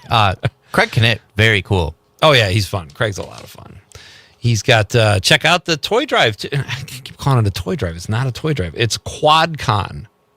That's an event where people go and blast their quads. It's Green Bay Comic and Toy Show. It's tomorrow from 10 a.m. to 5 p.m., a $7 entry fee. That's a bargain, folks, and it's at the Oneida Casino Conference Center. There's some really cool people there, and if you like comic books and toys, check it out. Craig will be there, I'm sure, and he is always a lot of fun. So, yeah, one of my sisters goes to UWGB. I'm going to stop by and visit her for a little bit after this. I'm going to have to see if I can crash on her floor maybe and go to that tomorrow. Dude, here, take this. You get $5 off, you know? All right. Maybe they'll even throw in a sandwich or something. I don't know. Yeah, it sounds fun. I'm sure it'll be a great event. Folks, if you missed hour number 1, you missed my talk with Mike Clemens, the great Mike Clemens, who joined me and talked to us from what's it called? Radio Row out in Santa Clara. He gave us an update on some of the people he's talked to. He has, like, from a distance, I love Mike's job. Like, he just seems like he's in the thick of everything. And, you know, but it's work. And Mike does a great job. So he's always like, last night, he was like, I'm exhausted, dude. I've been sleeping 3 hours a night. I'm like, oh, I hope you're having fun. And then he hits me with that. But he does such a good job. It looks fun. Like, if you're someone like a casual observer, you probably love going to Radio Row or some of the pre-parties because it's such an event. But Mike was here at 5:35, so check that out in hour number 1 on the podcast page of Nite Lite at civicmedia.us. We featured our Olympian, our Wisconsin Olympic athlete of the night was Joanne Reed. Remember her event, or have we already forgotten, Aaron? I mostly remember. Biathlete. The biathlon. But it says she competed in all these other events, too, like women's relay, women's pursuit. What's that? That's a sport? The women's like Trivia Pursuit, but it's only for women? It's like a singles bar. Women's individual, women's sprint. She's a multi-talented athlete, and she is competing. The Olympics start tonight, folks, and we featured a different athlete every night here at Nite Lite, going back to last week. And what else? Are we caught up? We had Craig Anthony Knitt here in hour number 2, talking about what we just told you about, the cool QuadCon tomorrow here in Green Bay. In just a moment, I'm going to bring on my friend Vince Moranto, who is performing at Memories Ballroom next month, I think early in March. So we wanted to get Vince on because he had availability issues between now and then. You know, one thing that came up when talking with Craig Knitt was Daniel Wheeler, who he has commented on YouTube to answer the question of the night. He says, I honestly don't know who's in the Super Bowl. I just hope it ends in a tie and both teams have fun. How funny. I know Daniel Wheeler is not a sports fan. He's an artist and a really good one. And he's the star of Craig's film, Daniel Needs to Leave, which is so funny. And Daniel knocked my socks off with his acting. I didn't even know he did that. But if he spelled it Super Bowl on purpose, that's even... I love that he might not even know what football is. Like, that's how into his art he is. And because I think when I meet people who don't follow the masses, I typically always find them interesting and I want to talk to them. Except Daniel Wheeler. No, I'm kidding. I love Daniel. So I respect that. We've got, we're going to talk a little bit about some weird prop bets that are happening in the Super Bowl too. We'll do that in just a few minutes. But J.B. Thompson on the stream said Uncle Craig, referring to when Craig Knitt was here. They're pals. and they've worked together on things. And then he said, "Buster for the win," referring to Buster Scruggs, a film I have not seen, and they called me out on it. It's a Coen Brothers film, and I just flew under the radar. You're a Coen Brothers fan, right? Yeah. That one's so goofy overall. Like, there's some stories that are more heartfelt, but the goofy vibe of a lot of them is great. Like, everybody's seen the meme based on the James Franco vignette. It was like first time at the gallows, and that's really funny. I feel like I've seen part of that. I just can't. I can't place it, or it's been a long time, so I need to give it a rewatch. Okay, so we've got Vince Morano coming up in a few minutes. It's a Bar Band Friday night. Let's talk about prop. Do you gamble, Aaron? I do not. Okay. So if you see Vince sign in, let me know. I'm trying to. Okay, so we'll do this. I'm going to talk about these prop bets now. I find this fascinating. I don't bet. I don't feel comfortable. I don't have the kind of money where I can just lose. But I know a lot of people that do, and they love it, and it makes sports more fun for them. I don't need to watch more TV to follow my bets. That's part of the reason I don't do it. But here are some prop bets. And where did this come from? Where did I get this? This is from, I think, Newsweek. Newsweek? Yeah. So these are prop bets that you can make off things other than the game or the score. Number one, will Seattle attempt to pass from New England's 1 yard line? It's about 90% certain this will not happen. Some of you might remember this. The last time the Seahawks played the Patriots, Seattle tried this instead of running the ball, and they had a really good running back at the time, and it cost them the game. And that's one of Tom Brady's Super Bowl wins. He's got 2 of them at least. I think he's 7-3 in Super Bowls. He could just as easily be 5-5. And I'm not trying to downplay his record. Getting to 10 Super Bowls is amazing. But that is one that stood out where I was like, oh, Brady didn't win that game. Seattle lost it. Number 2, will a Patriots linebacker catch a pass? It's about 94% certain this won't happen. But it's an interesting bet because Pat's coach Mike Vrabel caught touchdowns in 2 Super Bowls as a linebacker for the team. So you got to kind of make that bet. It's 94% it won't happen. But that's not to say a linebacker could not make an interception like that. Number 3, will Patriots receiver Stephon Diggs propose to Cardi B after the game? You got any thoughts on that one, Zommers? I know nothing about this relationship at all. I don't think I do either. Cardi B is a singer, right? Singer, rapper, yeah. Well, they're very much in love. Good for them. 9% chance he will propose to her after the game. So if I bet $10, that's like 9-1 odds basically, right? I would win $90 if he doesn't do it. Yes. That doesn't really excite me. I mean, it's not something, even though it seems like kind of a slam dunk. Because frankly, if you're Stephon Diggs and you propose to your famous rapper, singer, songwriter girlfriend, you're probably, unless he's the MVP of the game, you're probably going to be upstaged by whoever wins the MVP, which will probably be Drake May or what's his name? Sam Darnold. Number 4, what celebrity Patriots fan will be shown on camera first? Here's one for you, Zommers. Mark Wahlberg is the favorite. He's a Patriots fan at 25%. He's followed by Ben Affleck, Matt Damon, John Cena, and John Krasinski, all Bostonians, I would assume, and Patriots fans. You know, I really think that Mark Wahlberg, he's probably going to be the first one on the camera, after he goes to the gym. Oh, my God. Where are you at with Mark Wahlberg? I loved his performance in The Happening, one of the worst movies I've ever seen, an M. Night Shyamalan special. It's horrible. Stars him and Zooey Deschanel. No, he's fine. He's not bad. I'm not saying he's a bad actor. I'm saying he doesn't need to make movies again. Right. Because he does the same. We've seen it. Throw something different at us. Do another Ted. Or, he was good in the Boston Bomber movie, I guess. But he was part of an ensemble. That was not like a Mark Wahlberg film. I would like to say, please don't do another Ted. Ted 2 is one of the worst movies I've seen. I'm just saying, think outside the box. You're right. I know. No, you're absolutely right. Here's the other thing. None of these guys. Okay, I'm a huge I love Boston comedians. But none of these actors do it for me. Ben Affleck is a poser. Good director, not a great actor. Wahlberg, we just commented on. Matt Damon, I like, okay. John Cena, not really an actor. John Krasinski, a little too calculated, a little stiff on screen for me. So I'm not enamored with the Patriots actor fans.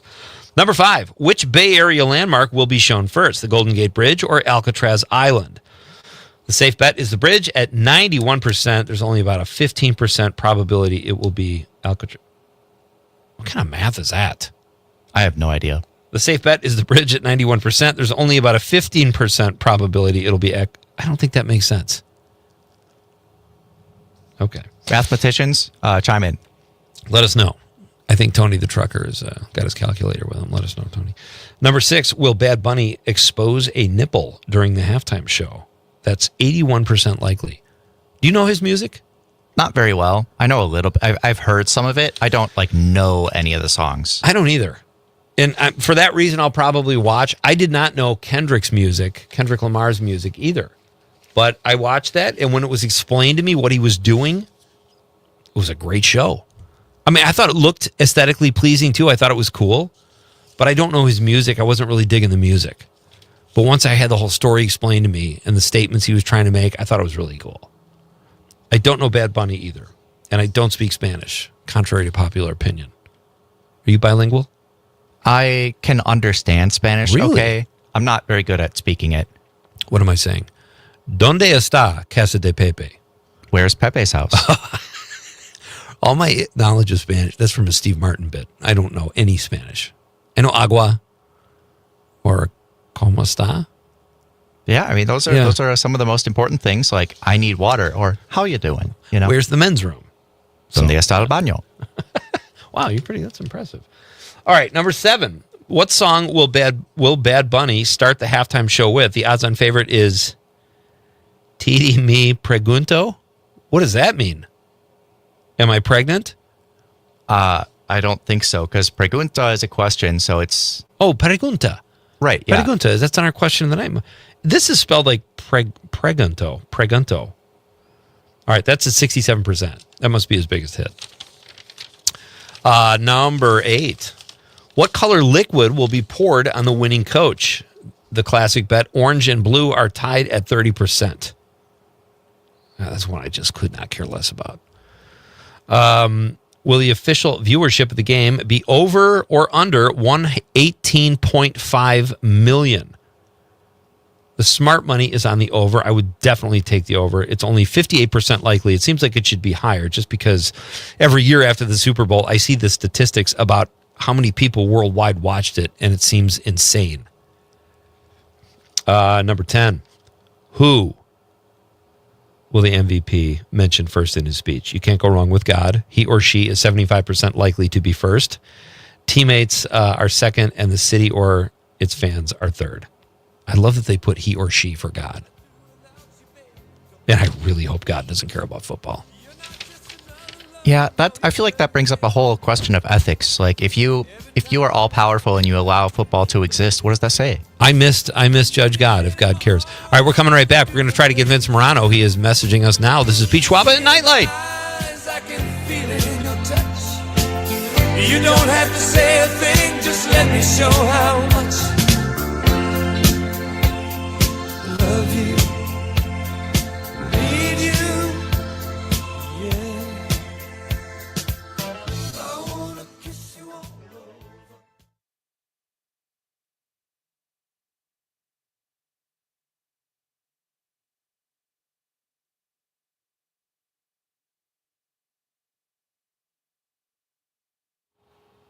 Yeah, Pete, I saw his email. I think he's not clicking. It says, let's set up your studio. I think he has to click to go in. Yes. Okay, so... And that's what I said in the email. I said, if you scroll down, there should be a blue Enter Studio button. Okay.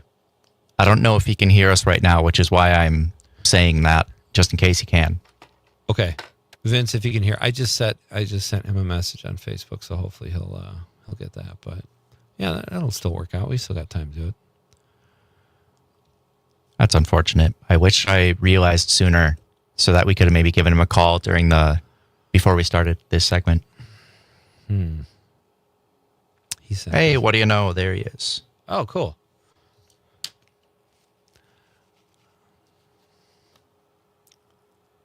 Looks like it's loading up. Okay.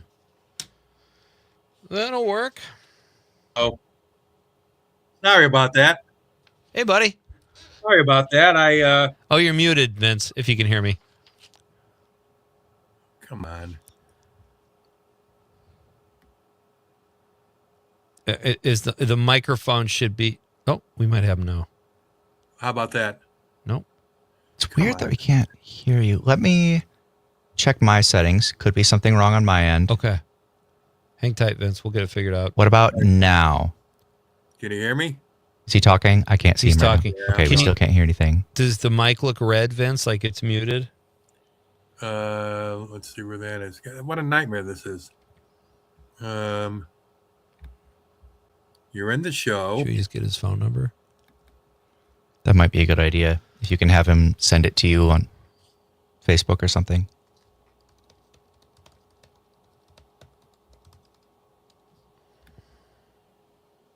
Should I email him in the chat?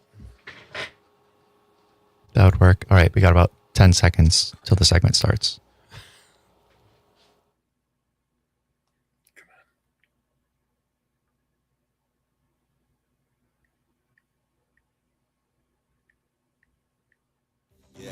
All night long, and nobody don't dance on the edge of the dark. We've got the radio on, and it feels like love. All right, welcome back.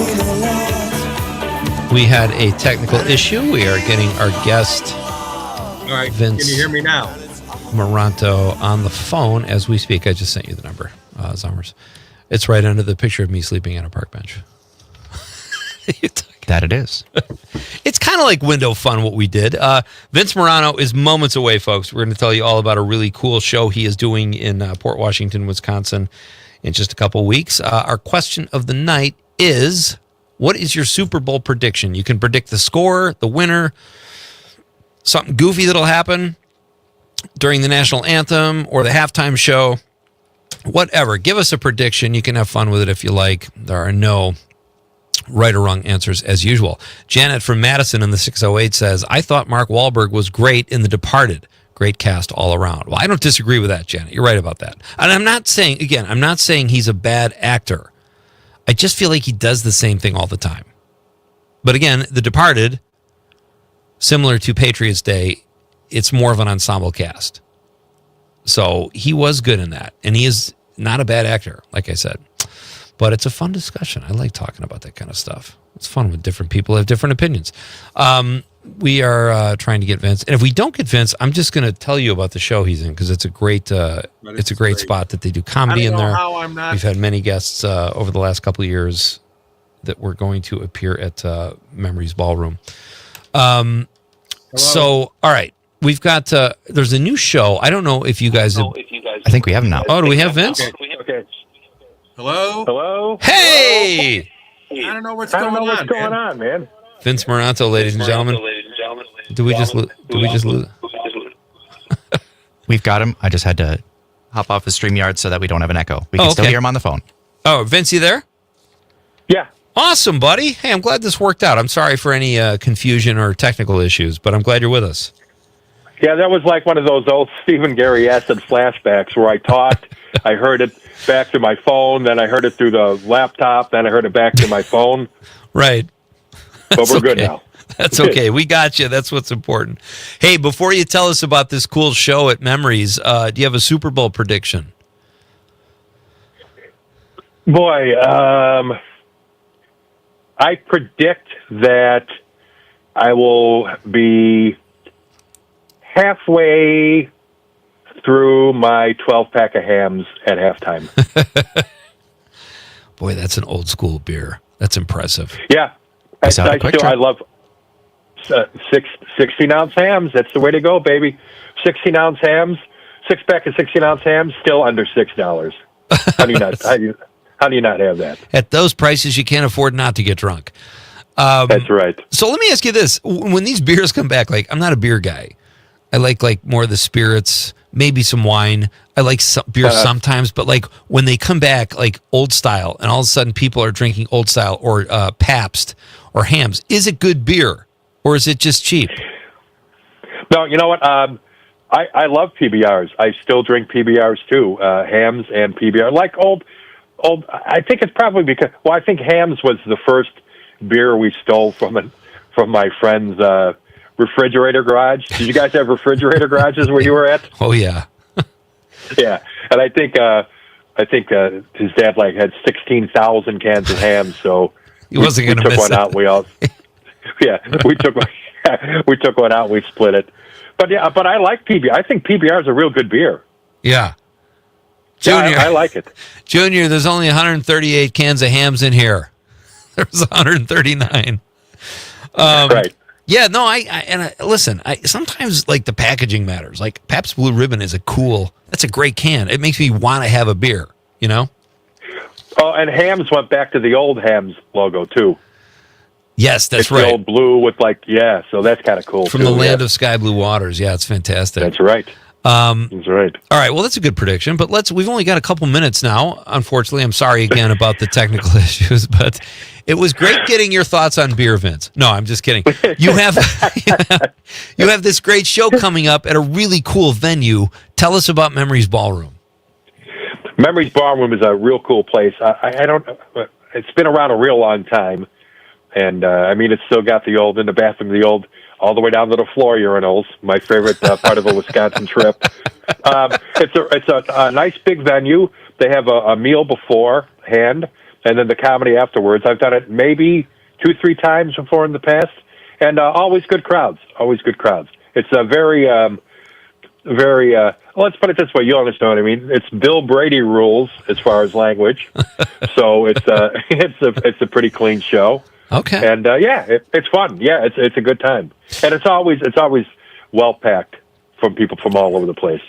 So it's, Memories is it's in Port Washington. Yeah, which is just a little north of Milwaukee, I guess you'd say, huh? Not that far. Probably north. like 20 minutes. Yeah, it's not far. It's like a small town / suburb. You know, that's great. So now listen, I haven't worked clubs in a long time, but I know the guidelines have changed like crazy. I see people's heads getting lopped off on TV, and they're saying S-bombs. And what constitutes a clean comedy show now? Where can't you go? F-bombs only, or what?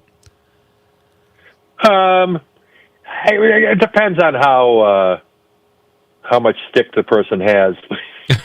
Right. That's running it, if you know what I'm trying to say. Sure. But for me, I mean, you know me. I've never been filthy anyway, so I don't have any problems.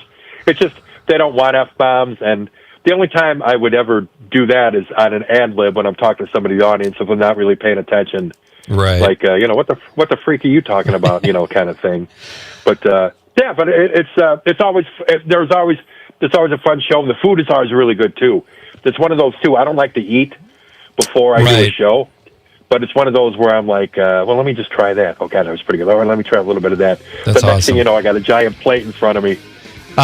I'm sorry we have to go already, Vince. I'm sorry for our technical issues, but you're awesome. Knock 'em dead at Memories, and thanks for being on the show.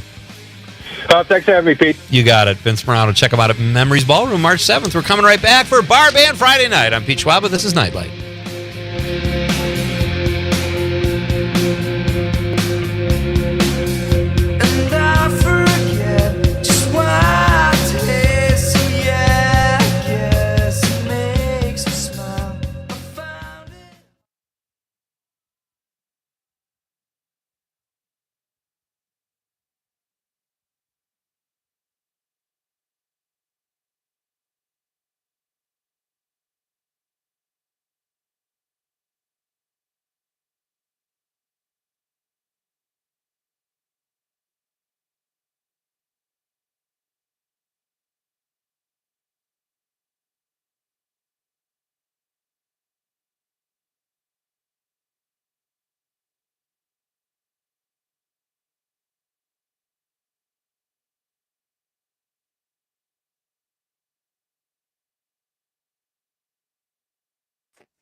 Hey, Terry, can you hear me? I can hear you loud and clear. I can't hear you. What on earth is going on? Let me see if I can fix this. Okay. So maybe things were working on the end of our last guest, and they're just not. Can you say something? Yeah. Okay, I just heard myself come through on my phone because I was watching you guys on YouTube.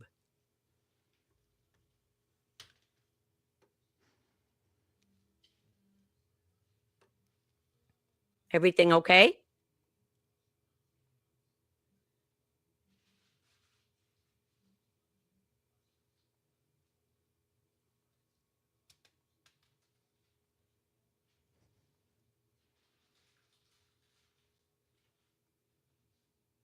Everything okay, Aaron? Testing the speakers on stream. Okay, what about now? Yep. I can still hear. Okay, finally, I figured it out. Okay. Sorry, the audio setup here in Green Bay is way different than anywhere else. Of course it is.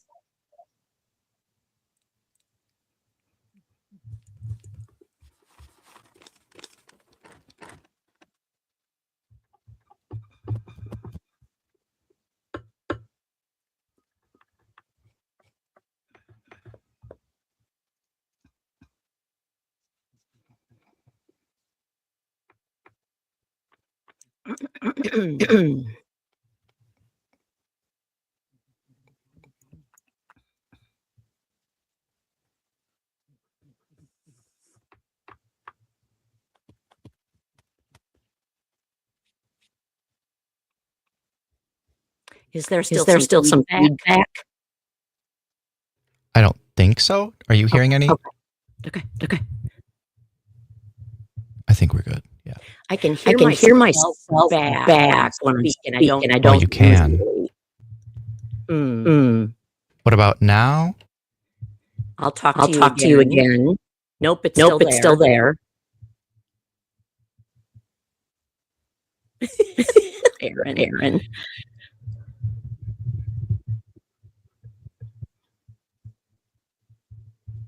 I could keep talking. I can talk for days if you do. Just to test stuff. Is this better? Is that? Yes. I'm gone now from because otherwise I was hearing myself like a couple second delay. Yeah, that's not good. So no, okay, that sucks. All right. I've done that in TV and it's not fun. Thanks, Aaron. Glad we figured that out. Yes, me too.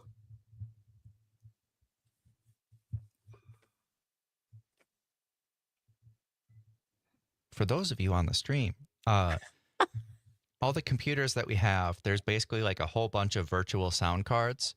But at most of the other studios, we don't really use all of them. We use different computers for each source of sound. Whereas here, a lot of the stuff is run off the same computer, but it's all I don't know which sound cards are supposed to be configured in which ways since I haven't used this studio before. So it was just a bunch of trial and error. Like, all right, are we doing channel 1 and 2 or 3 and 4? I feel like I'm an optometrist. Oh, that's hilarious, actually. All right, 20 seconds. Okay, thank you. You're a good troubleshooter.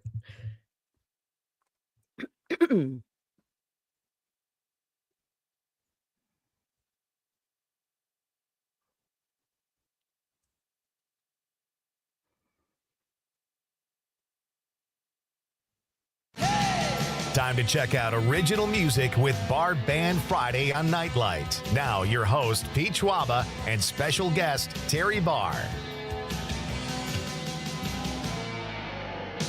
All right. It is almost officially the weekend for Aaron Zommers and me and my guest, Terry Barr. You know her work, folks. This segment is named after her. How many people can say they have a radio segment named after them, Terry, right? I know. Here's my love sign to you. I love it. Making a little love sign. She is our Wisconsin music expert and co-host of the award-winning Max Inc. Radio. She's also won a slew of awards herself, and she joins us here every Friday night at 7:35 to bring us new music and fun talk. How are you tonight? All right, first things first. Yeah. I think I told you over the chat we had. Last week on my question sheet, I had a big happy birthday, Terry. And I mean, what an idiot. Like, I didn't even see it, or I saw it and just whatever, but happy belated birthday. Thank you, Terry Pete. Barr. You know what's funny for your It's birthday? the least I could do. I sang happy birthday to you on your birthday. I know you did. Are you asking me to do the same thing? Happy birthday to you. Happy birthday to you. Zombers, take it first. Happy birthday to Terry. Happy birthday to you. Oh, let's just keep the celebration going.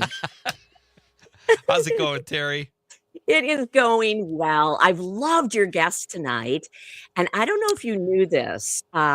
Craig Knit, who was on Just Before, he and I went to high school together.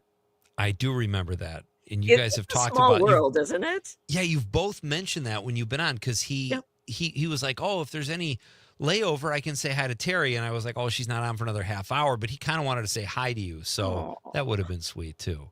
Yeah, one of these times we will do it. Yeah, for sure. So do you have a Super Bowl prediction? That's kind of our question of the night. You know, the Packers have ties to both teams with the general manager and the vice president. Nice. But I don't like either of these teams. And I love sports. We are sports nuts in this house and always have been. I actually wanted to end in a tie and just get it over with. I don't know if the Super Bowl can end in a tie, but that's kind of where I'm going with it. I don't think it can. Of course it can't, right? That would be like the weirdest thing ever. It would be awful. I look forward to the commercials more than who is going to win the Super Bowl. Right. No, I like all the pomp and circumstance too, but I do like the game when it's a good game. And some years it's great, and other years it's like, whatever. The game was like the worst part of it, you know? Yeah, I agree. Who are you cheering for? I guess I like. Okay, so all week we've been doing these Olympic spotlights on Wisconsin athletes. I kind of feel like when you have a personal interest in one of the players or athletes, it makes it more fun. I don't care about either team either, but I do think Sam Darnold's been through, Heisman Trophy winner comes out. He was called a bust, and now he's got Minnesota let him go like a bunch of idiots, because he had a great year last year. So I'm cheering for Seattle by way of Sam Darnold. Okay, you know what? I will get behind that. That makes sense to me. Mm-hmm. Oh, I love that. Okay. Yes, and their GM, John Schneider was with the Packers, so now we've got two reasons at least to cheer. Definitely. Yeah, so there you go. That's fine. Okay. I think we'll cheer for Thank you. We'll circle back next week and figure out how this played out for us. Sounds good. In the game with the teams we don't care about. Right. So, all right, well, let's jump in. We've got some music to talk about here. I'm very excited. This is one of those rare weeks because we had two meetings right before the show. I haven't listened to either song yet. Oh, so I like when you don't listen. It's pretty rare, but you got a blank canvas, my friend. Where should we start? With Taylor? Let's start with Taylor Sherrick. Love it. Okay. All right, tell us all about Taylor Sherrick. Okay, so Taylor is a Wisconsin guy. He was born in Mount Horeb, which is near Madison. This is such a great story about him, though. He grew up in a musical family, so he didn't have a choice.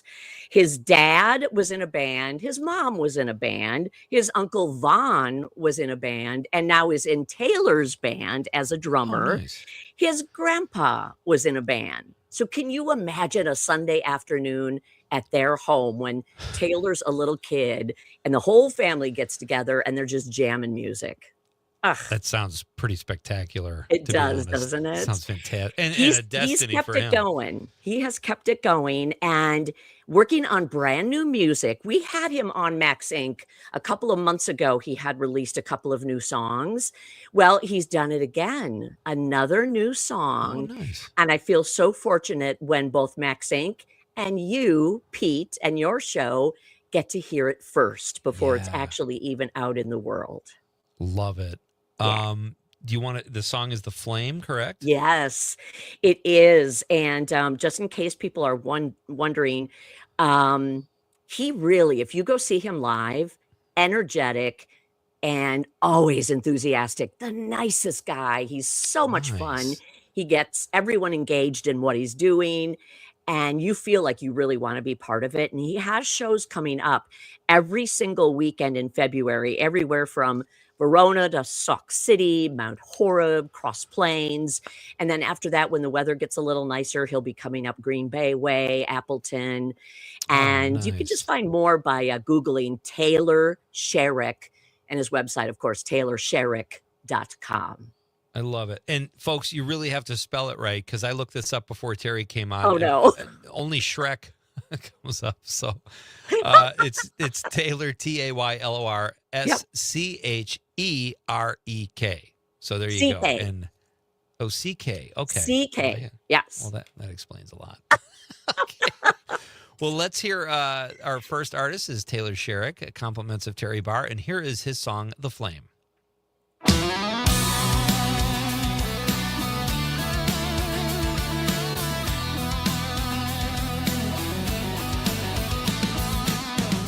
Freezing in the dead of winter, my heart was feeling cold as ice. Feeling stuck and trapped inside my mind. Will I ever get to see the light? Then when I saw the flame was finally lit, I couldn't help but start running towards you. So listen closely to these words I sing. It's coming from my heart and it's the truth. The fire's rising and I'm burning. I don't think that we should let the flame die out.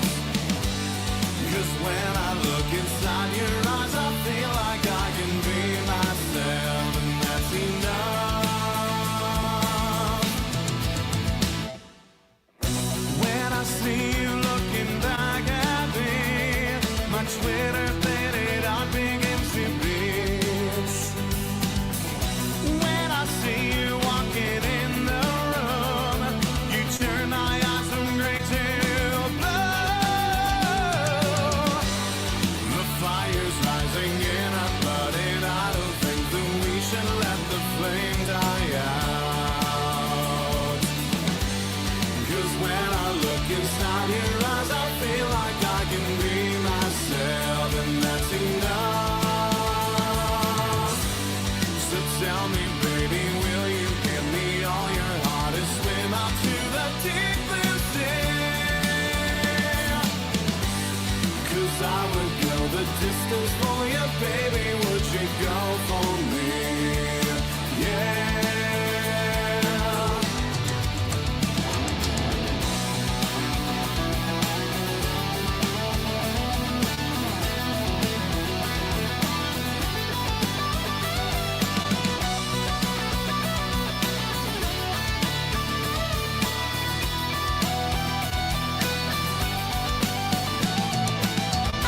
Come on, baby, just take my hand and jump into the lake with me. Just dance inside the flame so that way you can see what I say. And I see heaven when I see your eyes. The fire's rising and I'm burning. I don't think that we should let the flame die out. You know we gotta keep the flame alive. 'Cause when I look inside your eyes, I feel like I can be myself, and that's enough. Just let the flame ignite. So tell me, baby, will you give me all your heart and swim out to the deep blue sea?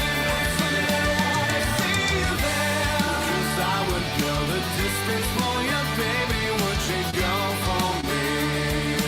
Yeah. Just let the flame out, don't be scared. So tell me, pretty baby, would you go for me?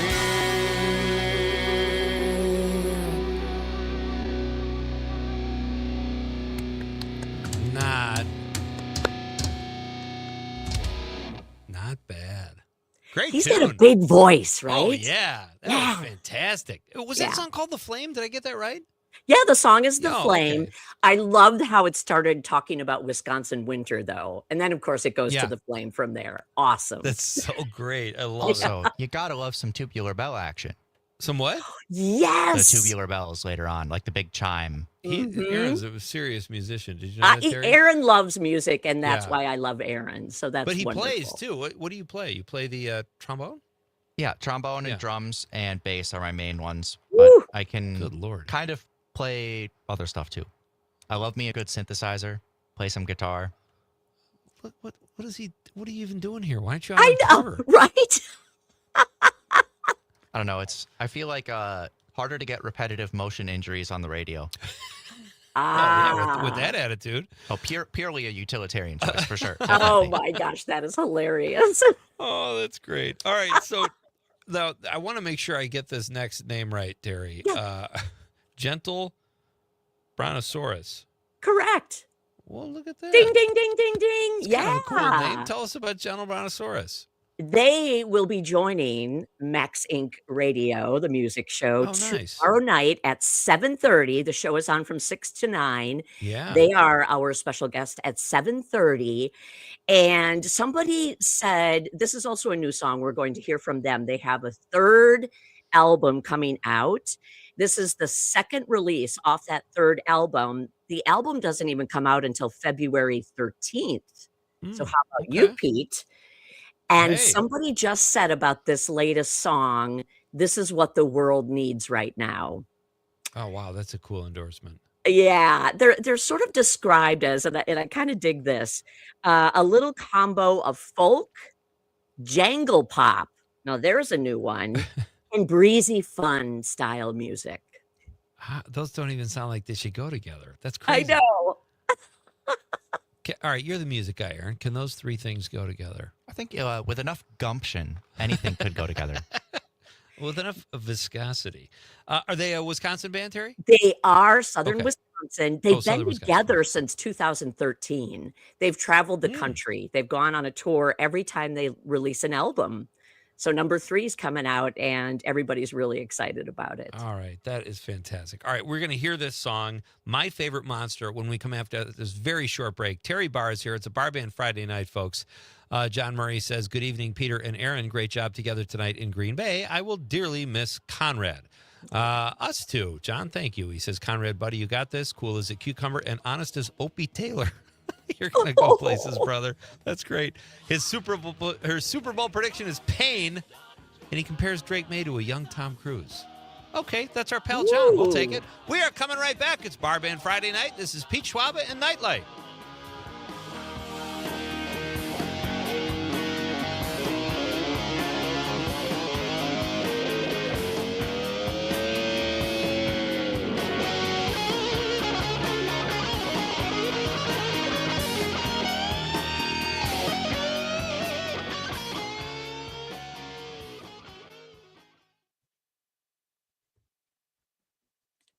By the way, Terry, I love your sweater.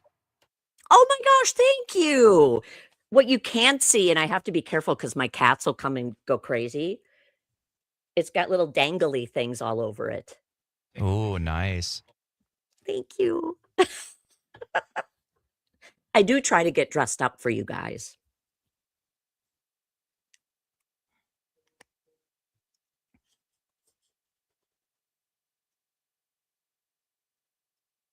I don't know. Pete said I'm all dressed up too because I got a collared shirt on.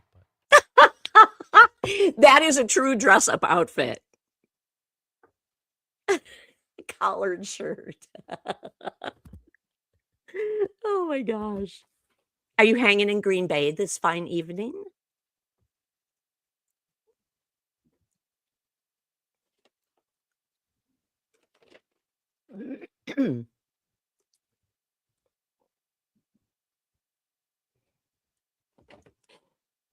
Hey. Don't do that. No. I'm talking to my cat, sorry. Technically, the whole thing, I got a little quarter zip action going on, but it's hot in here, so I took it off earlier. Ooh, you are going out in Green Bay tonight, aren't you? Not really. Oh, okay. I just decided I don't always want to wear a t-shirt and jeans every day anymore. Got it. I like that thought.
"30 seconds." Thank you.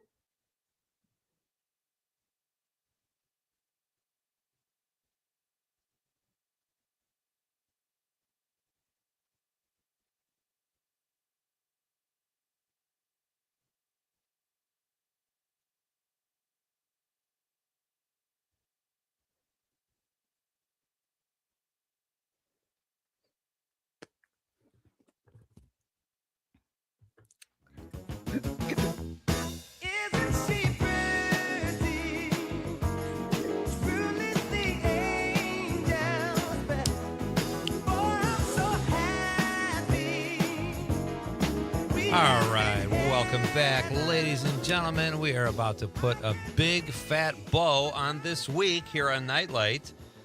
Bit of a crazy week. Aaron Zommer's riding shotgun tonight. Always fun to work with you, buddy. Thank you for filling in tonight. And we'll be together all next week, which will be fun. That we will. Thank you to Mike Clemens and Craig Knit and Vince Moranto. And thank you for all your calls and texts. And thank you especially to our pal Terry Barr, who was here for Bar Band Friday night. We were talking about gentle brontosaurus. So anything else you want to tell us before we can play this song? I am very excited to hear what they have because I have not heard this music yet. So Well, and it's brand new music, Pete. So many people haven't heard it, which is always really fun. They have an album release show on Valentine's Day, so February 14th, at the Crystal Corner Bar in Madison. Great place for live music. It is. And this album doesn't even come out until the night before, so I'll listen to some of these songs ahead of time. Oh, you are the best. That's awesome. That's so great. All right, well, let's hear let's hear This Is My Favorite Monster by way of Gentle Brontosaurus by way of Terry Barr on a Bar Band Friday night.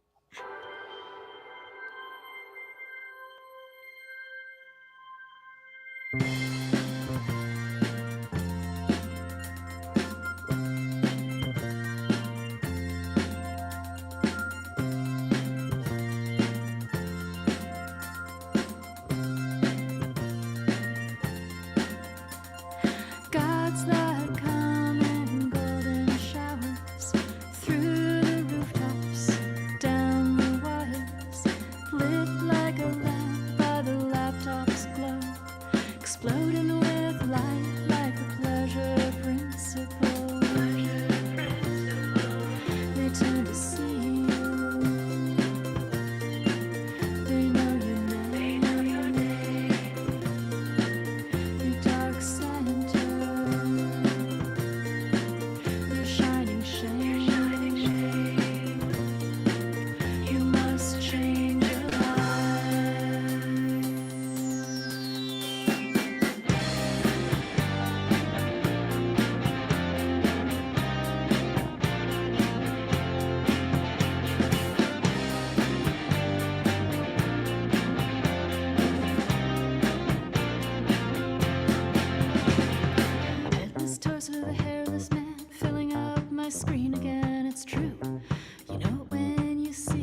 statue of Apollo. I could be happy if I found someone who looks at me like I'm better than I am. My favorite monster looks like loneliness, and loneliness looks just like a man. Like a man. Like a man.